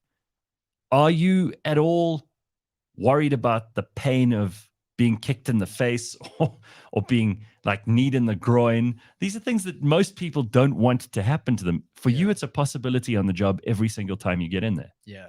I think when I started, I was either very stupid or just naive in that sense. I was like, just put the pain aside. This is cool. I think it came down to this is the weird thing, and I don't want to labor the point, but you don't sound stupid. I don't think anyone who's listening to you talk this morning is going, yes, this is a dumb oak. It's really not, right, Ben? I mean, like, I've met people who've been, in boxing, for example. I've had It's like, it makes sense why you're here. Yeah, but this is what I've been telling you over the years, right? People think fighting is like, okay, well, this Oak's Dorf and he's tough. But fighting is a professional sport like anything else. You need a whole different skill sets and determination and professionalism. And that is why I love the sport so much, because most of the people actually, I mean, Cam is a bit of an anomaly, but he's not an absolute outlier. There are other people like him who are smart and actually considered. Do you have time for other stuff in your life? Because it sounds to me like this is a 24/7, 7-day-a-week thing. I must say, when I do anything else, I need to take in consideration the type of there are chances of like getting injured or overworked or stuff like that. What kind of stuff do you not do just in case it interferes in your physical condition? Like street racing is a good one. I'm glad you don't do that. And it's also really irritating for everyone else. Yeah, and I'll lose every race. I have a Ford Figo, so it won't work. That's not gonna work. No. But different divisions, right? Yeah. But no, I actually recently took up golfing, and I'm enjoying that quite a lot. Is it because of Ben? Not yet. Not yet, but trying to convince everyone it's a sport. But I must say, it's not a sport if very fat people can play it. Fighting and golf, those are the two things you need in your life. There's fat people that fight very well. Really? Exactly. Have you seen Ryan? Yeah. Sorry. Have you seen Ryan? Ryan, I think Ryan should come back in here. Ryan, come in here. We're going to ask. So can you get yes, Cameron because you are the professional here. Yes. Okay, so Ryan is a massive fight fan. Okay, so he started talking about fighting with me a while ago. Yeah. And he goes to EFC all the time. Simphiwe as well now is a regular as well. They all went last night. Yes, you met him last night. So apparently 2 really big men came up to Ryan yesterday and said, "You got to start fighting. We'll get you in shape. We'll get you in here. We'll have fights. You'll make money." Yes. I can see how the where is road Ryan? Is he doing push-ups? campaign, is Ryan, gonna where look. I think he's Ryan, like come punching in. a There he slab goes. of There he meat. goes. He is. Yeah, there he is. Look at him coming in at 6 foot something. Cameron, you think he's trainable? Do you think there's something we can do about him? 100%. He's going to come to Team CIT. We're going to get him in shape. He's going to be fighting. We're going to get him fit. So he's currently 6'1", 115 kilograms. I was suggesting that he needs to get down to 100 and ultimately end up as a big heavy But he middleweight. could. Yes. You say he could do this. Yeah, 100%. Anyone can do it. Like, Look at the literally sparkle in his anyone can eyes, fight. Gareth. Do you think Simphiwe and Ben and I could end up being fighters if we just put our minds let's to not it? put the There's- spotlights on us. But like, No, he just said anyone can. What are those conditions? Yeah, anyone could It's- fight, but we're trying to get Ryan to be competitive here because he's still young. We're going to get him on a strength and conditioning program. We're going to get him boxing, start with boxing. Yeah. okay. Like 4 times a week. and then we're going to slowly transition him into wrestling, and then we're not going to have him do any ground game because we're going to market him as like it's against his beliefs. He doesn't like going to the ground. He just likes knocking people Oh, I like out. this. So you have to build a personality into it as well. I love this. All right. So what is, I mean, without being silly about it, like what kind of branding are you looking at here? Because I mean, we kind of talk about Drickus quite a lot, and I think it's clear what his brand is. Yeah, I mean, Drickus has been around a while. Obviously, he's 28 now. Cam's 22. Yeah, 22. Okay, so what's your brand? What kind of words are we going to associate with you as we watch your career develop? Well, hopefully, very professional. Hopefully, someone that is can chill when they're outside the cage as well. You know. Well, I mean, that is also a very useful thing to point out, because the people who you don't want to spend your actual out of fighting, you don't want to be fighting. No. You want to, and most of the people who are in the world of fighting, or people who are really hardcore people, never talk about that stuff or do that stuff in their normal day-to-day life. Yeah, I think there's a lot of fighters that are really, they come from like, firstly, bad upbringings. They are super intense. It's hardcore. It's like they are that person, truthfully. But then you get people that like they think they should be that, and it's just like, that looks exhausting. Do people look for shit with you because they know you're a fighter? No, that has actually never, even since, because I know rugby players, and Ben does too. These guys who would play for the Springboks or the Bulls or whatever, and they'd go out for drinks, and then some turd at the bar would look for trouble with them, because then they could say to their friends, I had a fight with the Springbok. And even if they lose. And generally they won't fight because they're professionals. So the last thing they need is to be in Heskenut, just knocking some work out in men. Right. Okay, no, fair enough. But I mean, no one looks for shit. Yeah, and I also I don't go out of you avoid it. So that also helps quite a lot. All right, so this is all very good. Tell us about the family. They love that you're doing this. They must be very proud of you. Yeah, I mean, you're having enormous success, and you're 22 already. Yeah, I think they're the ultimate fans because they hated it in the beginning, but now they love it. So, so what does it feel like for a pussy like me?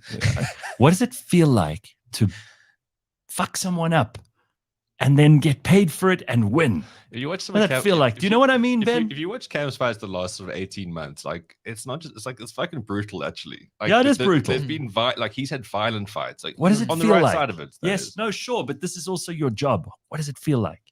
It is I must say, there's no feeling like winning a fight, especially in front of a big crowd, but it's also like the flip of the coin. I've had my nose and orbital bone shattered in a fight in the first round, and you have to push. What if you come out of this and you're in your 30s and you look like the Elephant Man because of all the fights? Is that worth it? I must say, it's like putting these headphones on. I have I can see your ears as well. I must keep say, the headphones on. It's I must say, it's a badge of honor. I always look at it as like we've gone through a lot. A lot of people see a basic fight, a non-title fight is 3 5-minute rounds, so it's 15 minutes.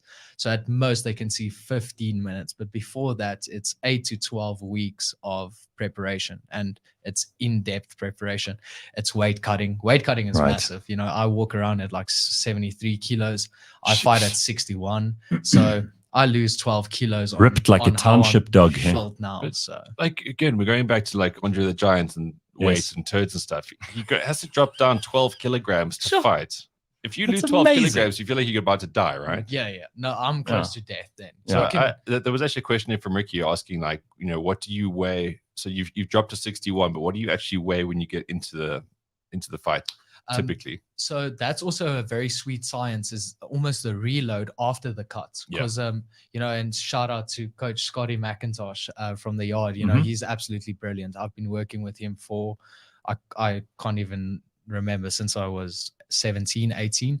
So the reload is very important. So the fight before my last one, I weighed back in at 71 the evening of the fight. So I picked up 10 kilos, but I felt I was too heavy. I felt a little bit sluggish. So the last fight I was 69, and I feel like that's my magic That's number. the right number. That's the Yeah. magic number. Yeah. Cameron says, Ricky, is the Christian Rodriguez fight on for UFC 290? Is it confirmed yet, or is it not official? It is. I can confirm.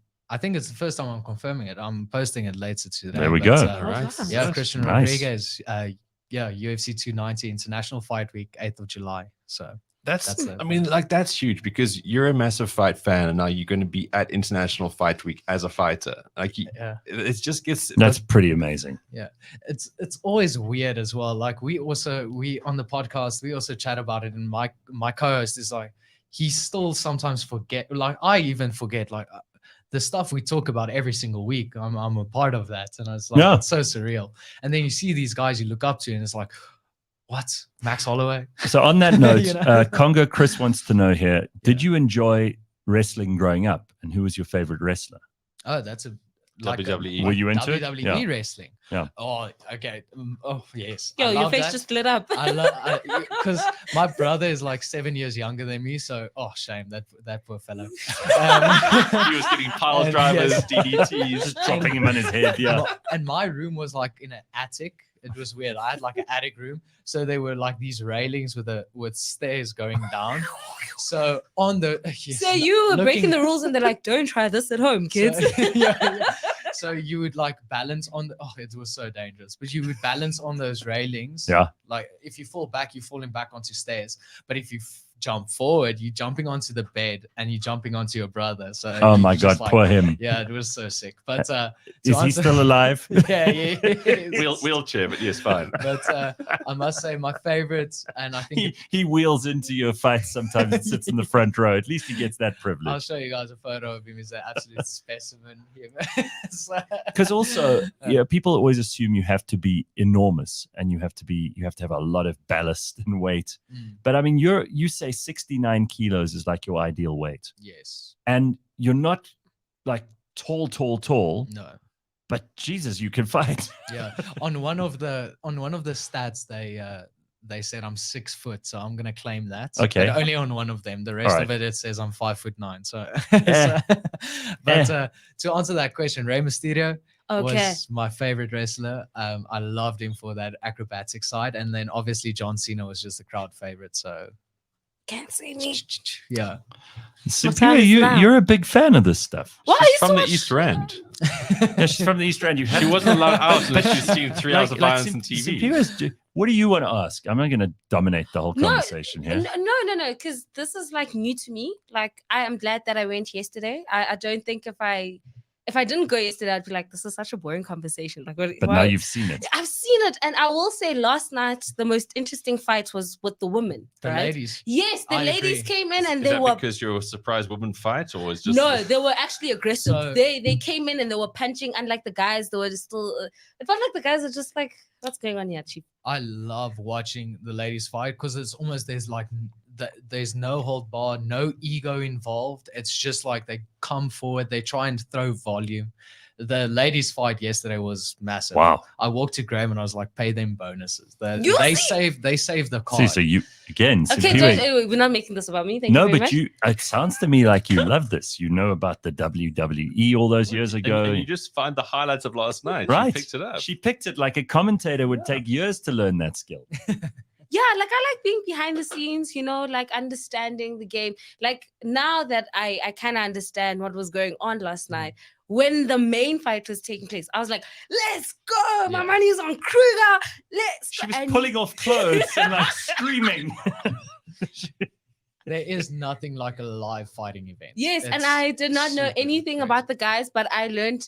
And one thing I will say, I don't know, maybe it was just last night, but I did know that if they have an Afrikaans surname, don't mess with them. Right. Like, I think Right. that's Don't- life, though. Right. mess with them. I was like, sure, okay, like it's in your guys' DNA. Like this, you guys are built different. Is it good money?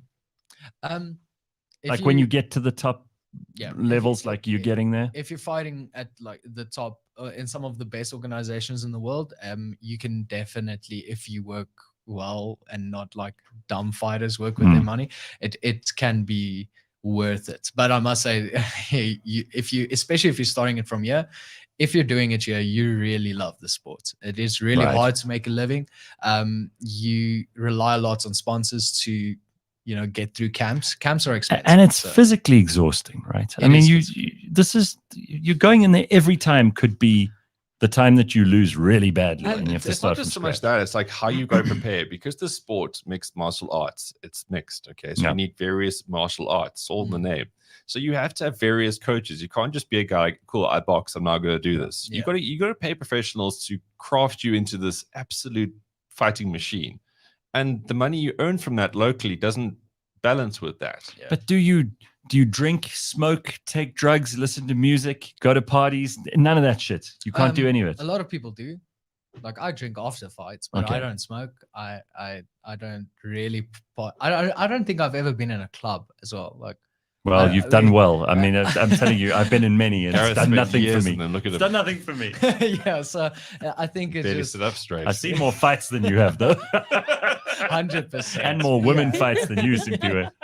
Yeah, I think it just comes back to that professionalism of like trying to Yeah. eliminate Discipline, anything that's- man. Yeah. It's discipline. I'm always an enormous admirer of people who have the kind of discipline to be able to make themselves a master of a skill set like this. It also helps being as boring as I am. I I don't think love that's true. Staying at Single-minded, home as Cam. well. Single-minded. Yeah. It's all about the It's phrasing. not boring. I mean, I know people who think that they're really interesting, but they have no character or fuck. personality, and they also couldn't handle And they themselves. usually tell you that. Like, I'm a very interesting person. Wow. Yeah. The ones who say that you could pretty much write off immediately. Did you hear our idea of the adversity camp before this? Before you came in? We were Yeah, talking catch about the podcast. Okay. Well, So I got to ask you, from this last weekend was obviously you're a bantamweight fighter, right? For people who don't know, because yeah, what are the give me the scale there. yeah, because there's What is it, Ryan? Jesus, Ryan's you just bursting here like bursting. you're Yeah, ready for a he's already fight. Like he's practicing, about you to know? fight. He's practicing. So you get a variety of weights because you don't want Breaks to the fight door against like Cam fighting against Ryan would be a mismatch because Ryan's really big. Okay, well Cam will fuck him up, but I mean he's a much bigger man. Hey, give and Ryan some time, okay? So you need to fight people your same sort of weight and size. Okay. So it's basically so That's how Cam's- they break it down. Yeah, so he's a bantamweight. Ryan should end up at middleweight if you receive very disciplined. Yeah. So this last weekend there was Henry Cejudo, Aljamain Sterling. Like, what do you find? What do you think about that fight? 'Cause, like Cejudo came back after 3 years. This guy was Olympic gold medalist for wrestling, and he won 2 divisions in the UFC. So he was Wow.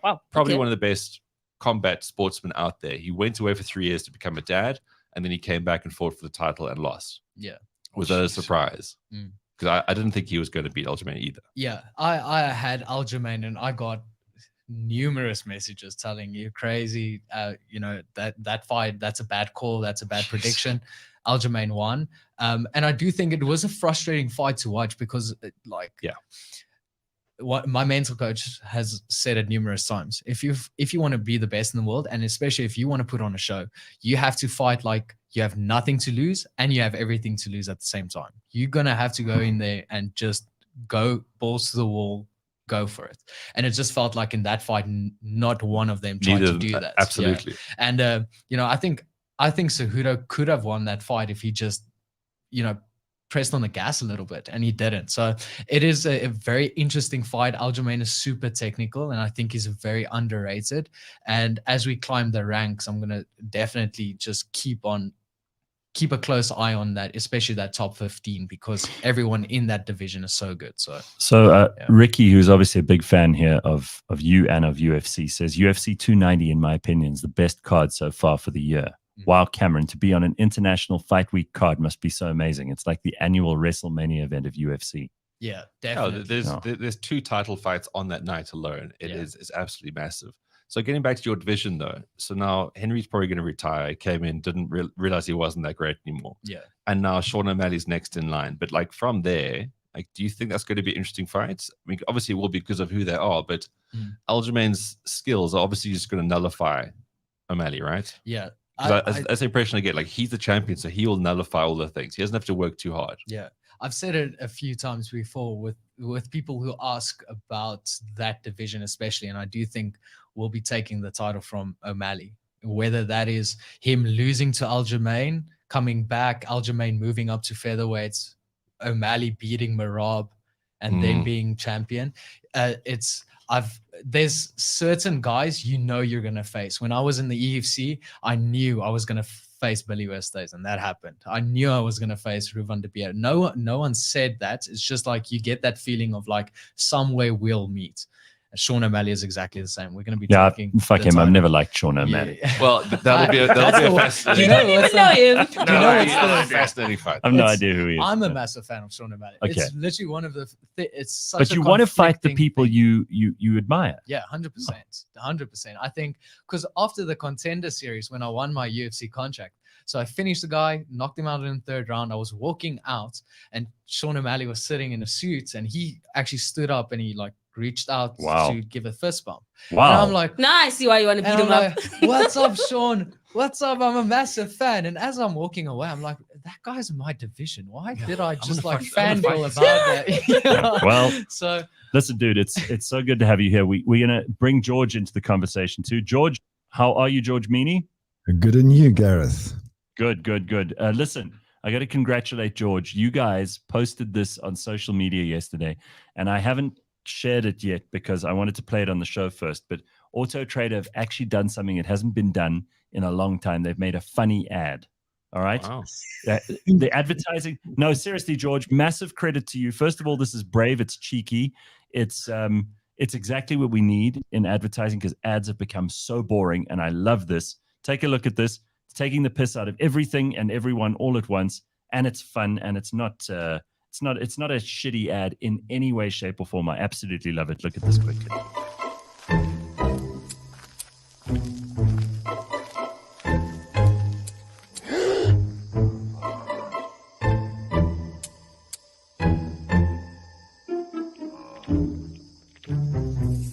How much? What one? 3 million.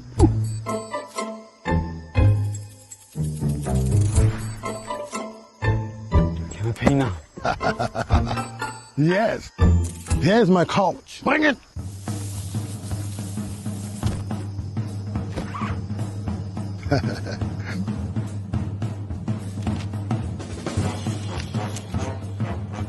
Introducing Price Ratings by AutoTrader.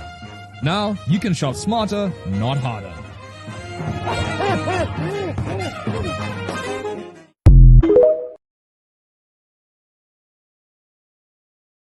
But George, that's brilliant. Well done. Whoever came up with that in your team, that's awesome. Thank you. It's it's a massive team effort. It's I keep saying that Auto Trader's marketing team is is top of their game, the best marketing team in the automotive world in South Africa today. I think we've built a really great marketing team.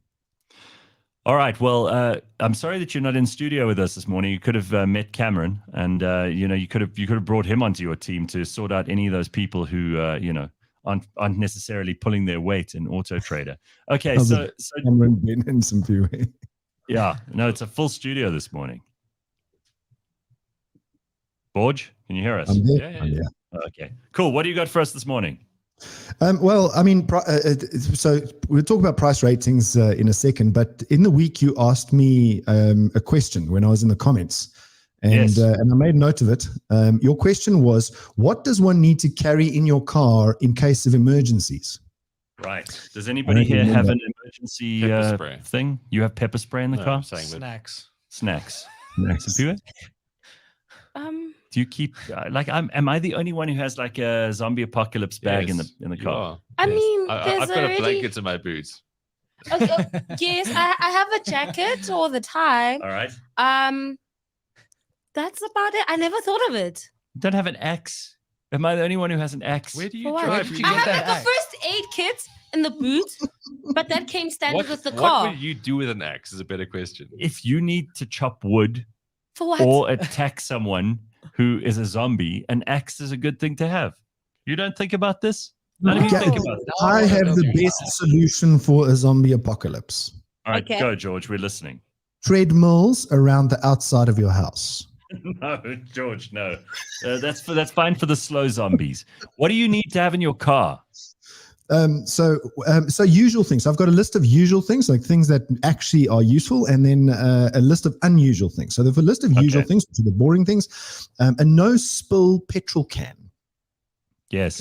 Okay. You need a no spill petrol can. You need jumper cables. You need a battery powered jump starter. Now, this is a very useful thing. It's only been around for, probably in the main about 5 years, where you get a little battery pack, looks like the size of a cell phone, charger, but you can actually jump start a car with one of those. And it's got clips on the end. Roadside flares or glow sticks. So if you get stuck in the dark, Gareth's got glow sticks. Glow sticks. Gareth's always got glow sticks in his shoes. No, I have got a flare. I mean, that's a useful thing to have. You don't think about this, Ben. This is why you'll be killed first.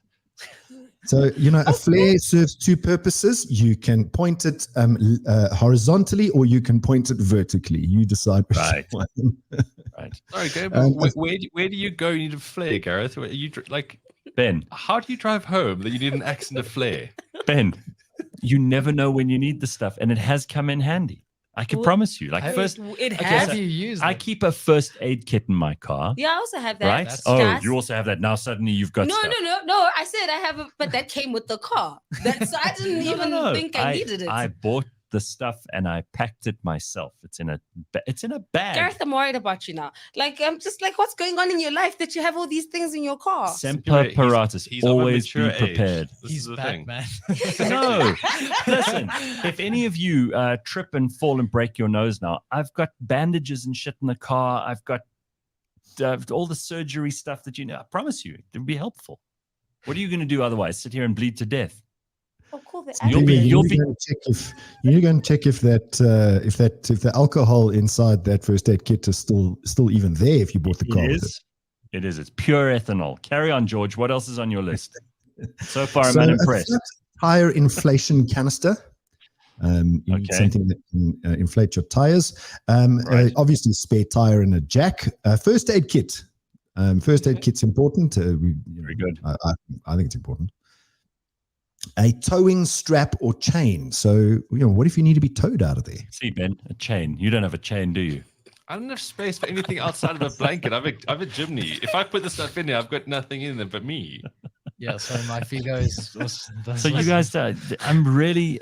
None of the three of you. George, do you have any of this shit in your car? I have a first aid kit, a tire inflator, but then again, my electric car came with... an electric inflator with some liquid you put in it because it doesn't have a spare tire. Graham says in the comments, it's like Gareth has a price on his head. Yes. What life are you living, Gareth? Okay. You won't be laughing so hard when you need my help one day. I have 30 seconds in my car, so in case you get broken down, you can play a game of 30 Game of 30 seconds. All right, And if you very have good. snacks in your car, Okay, you can literally just unusual wait for things. the rest of the stuff. So. Okay, what else? Unusual things that you should probably keep in your car, and that is a keychain escape tool that is able to cut a seatbelt or break a window. Poo knife. Yeah, it could be a poo knife. Yeah, that's a good one. No, All right. but isn't that plastic though? No. So it's not going to help you cut the seat. I want to go shopping this weekend just to actually have stuff now. All right, if I go on a long road trip, here's a couple of things I take, right? A long road trip to a place I haven't been to before. Gun, few rounds, a black phone. You never know. You never know. Burner phone. Burner phone. Razor blades. He is. He's getting deeper into his density. You need a lockpick set. You never know. A lockpick set. Yes. Do you know how to actually lockpick? Yes. If there's one thing having it, Yes. but You don't know this? Talk about skills that people should know. You should know this. I feel like this show has gone very differently all of a sudden. Now we know who you are. An umbrella, a lighter, sunglasses. A lockpick. Yeah. Who are you, Gareth? Carry on. We're listening. You need this cord. Yeah, that rope. It's always the useful. one This one. to tie up a maiden. For God's sake, you don't know how useful this shit is. Are you Disguised as a tow rope. You need a headlamp. You need some loose change. You need a rigid sunglasses case. You need energy bars, a water can, credit card, multi-tool, medical shares, very important, and wire. People always forget the wire. For what? In case someone's jaw breaks. Thinks this is hilarious. What's so funny about George? Do you think this is hilarious? George is I think it's absolutely hilarious, but probably necessary in some circumstances. Always necessary. You wait and see. You'll all come running to me when you've got shit. I mean, One of the lists we looked up said a sharp knife or an axe in case of a car accident with a deer. There we go. See, you don't think about that, do you, Ben and Simphiwe? But what are you doing with the deer afterwards?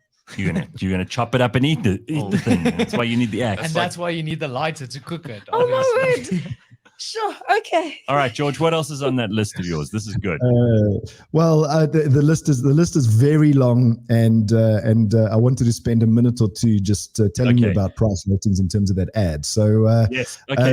So what is the ad actually promoting here? This price watch where you can actually compare the prices. Yes. So we took about 3 years building a machine learning algorithm.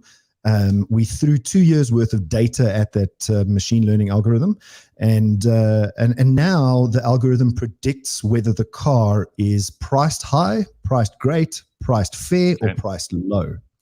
And Nice. and then we put the flag on the car to tell the consumer where this car is priced. Now, a high priced car doesn't mean it's a bad car. There could be things about that car that cause the seller to want to price it high. And that's okay. We're busy working on the system to make sure that we are able to surface all the reasons the car is priced where it is. I love it. I think the ad is bloody amazing, and I think that this is where people they say, "Oh, we're using AI in our business." Here you are actually using artificial intelligence to help people who are buying cars. It's brilliant. It's smart because everybody wants value, but not everyone's got the expertise to understand what value is. This Correct. is pretty much the biggest thing you need in car sales. Correct. No, I love it, George. Well done. And that ad is awesome, really is. And I hope Cyril gets to see it.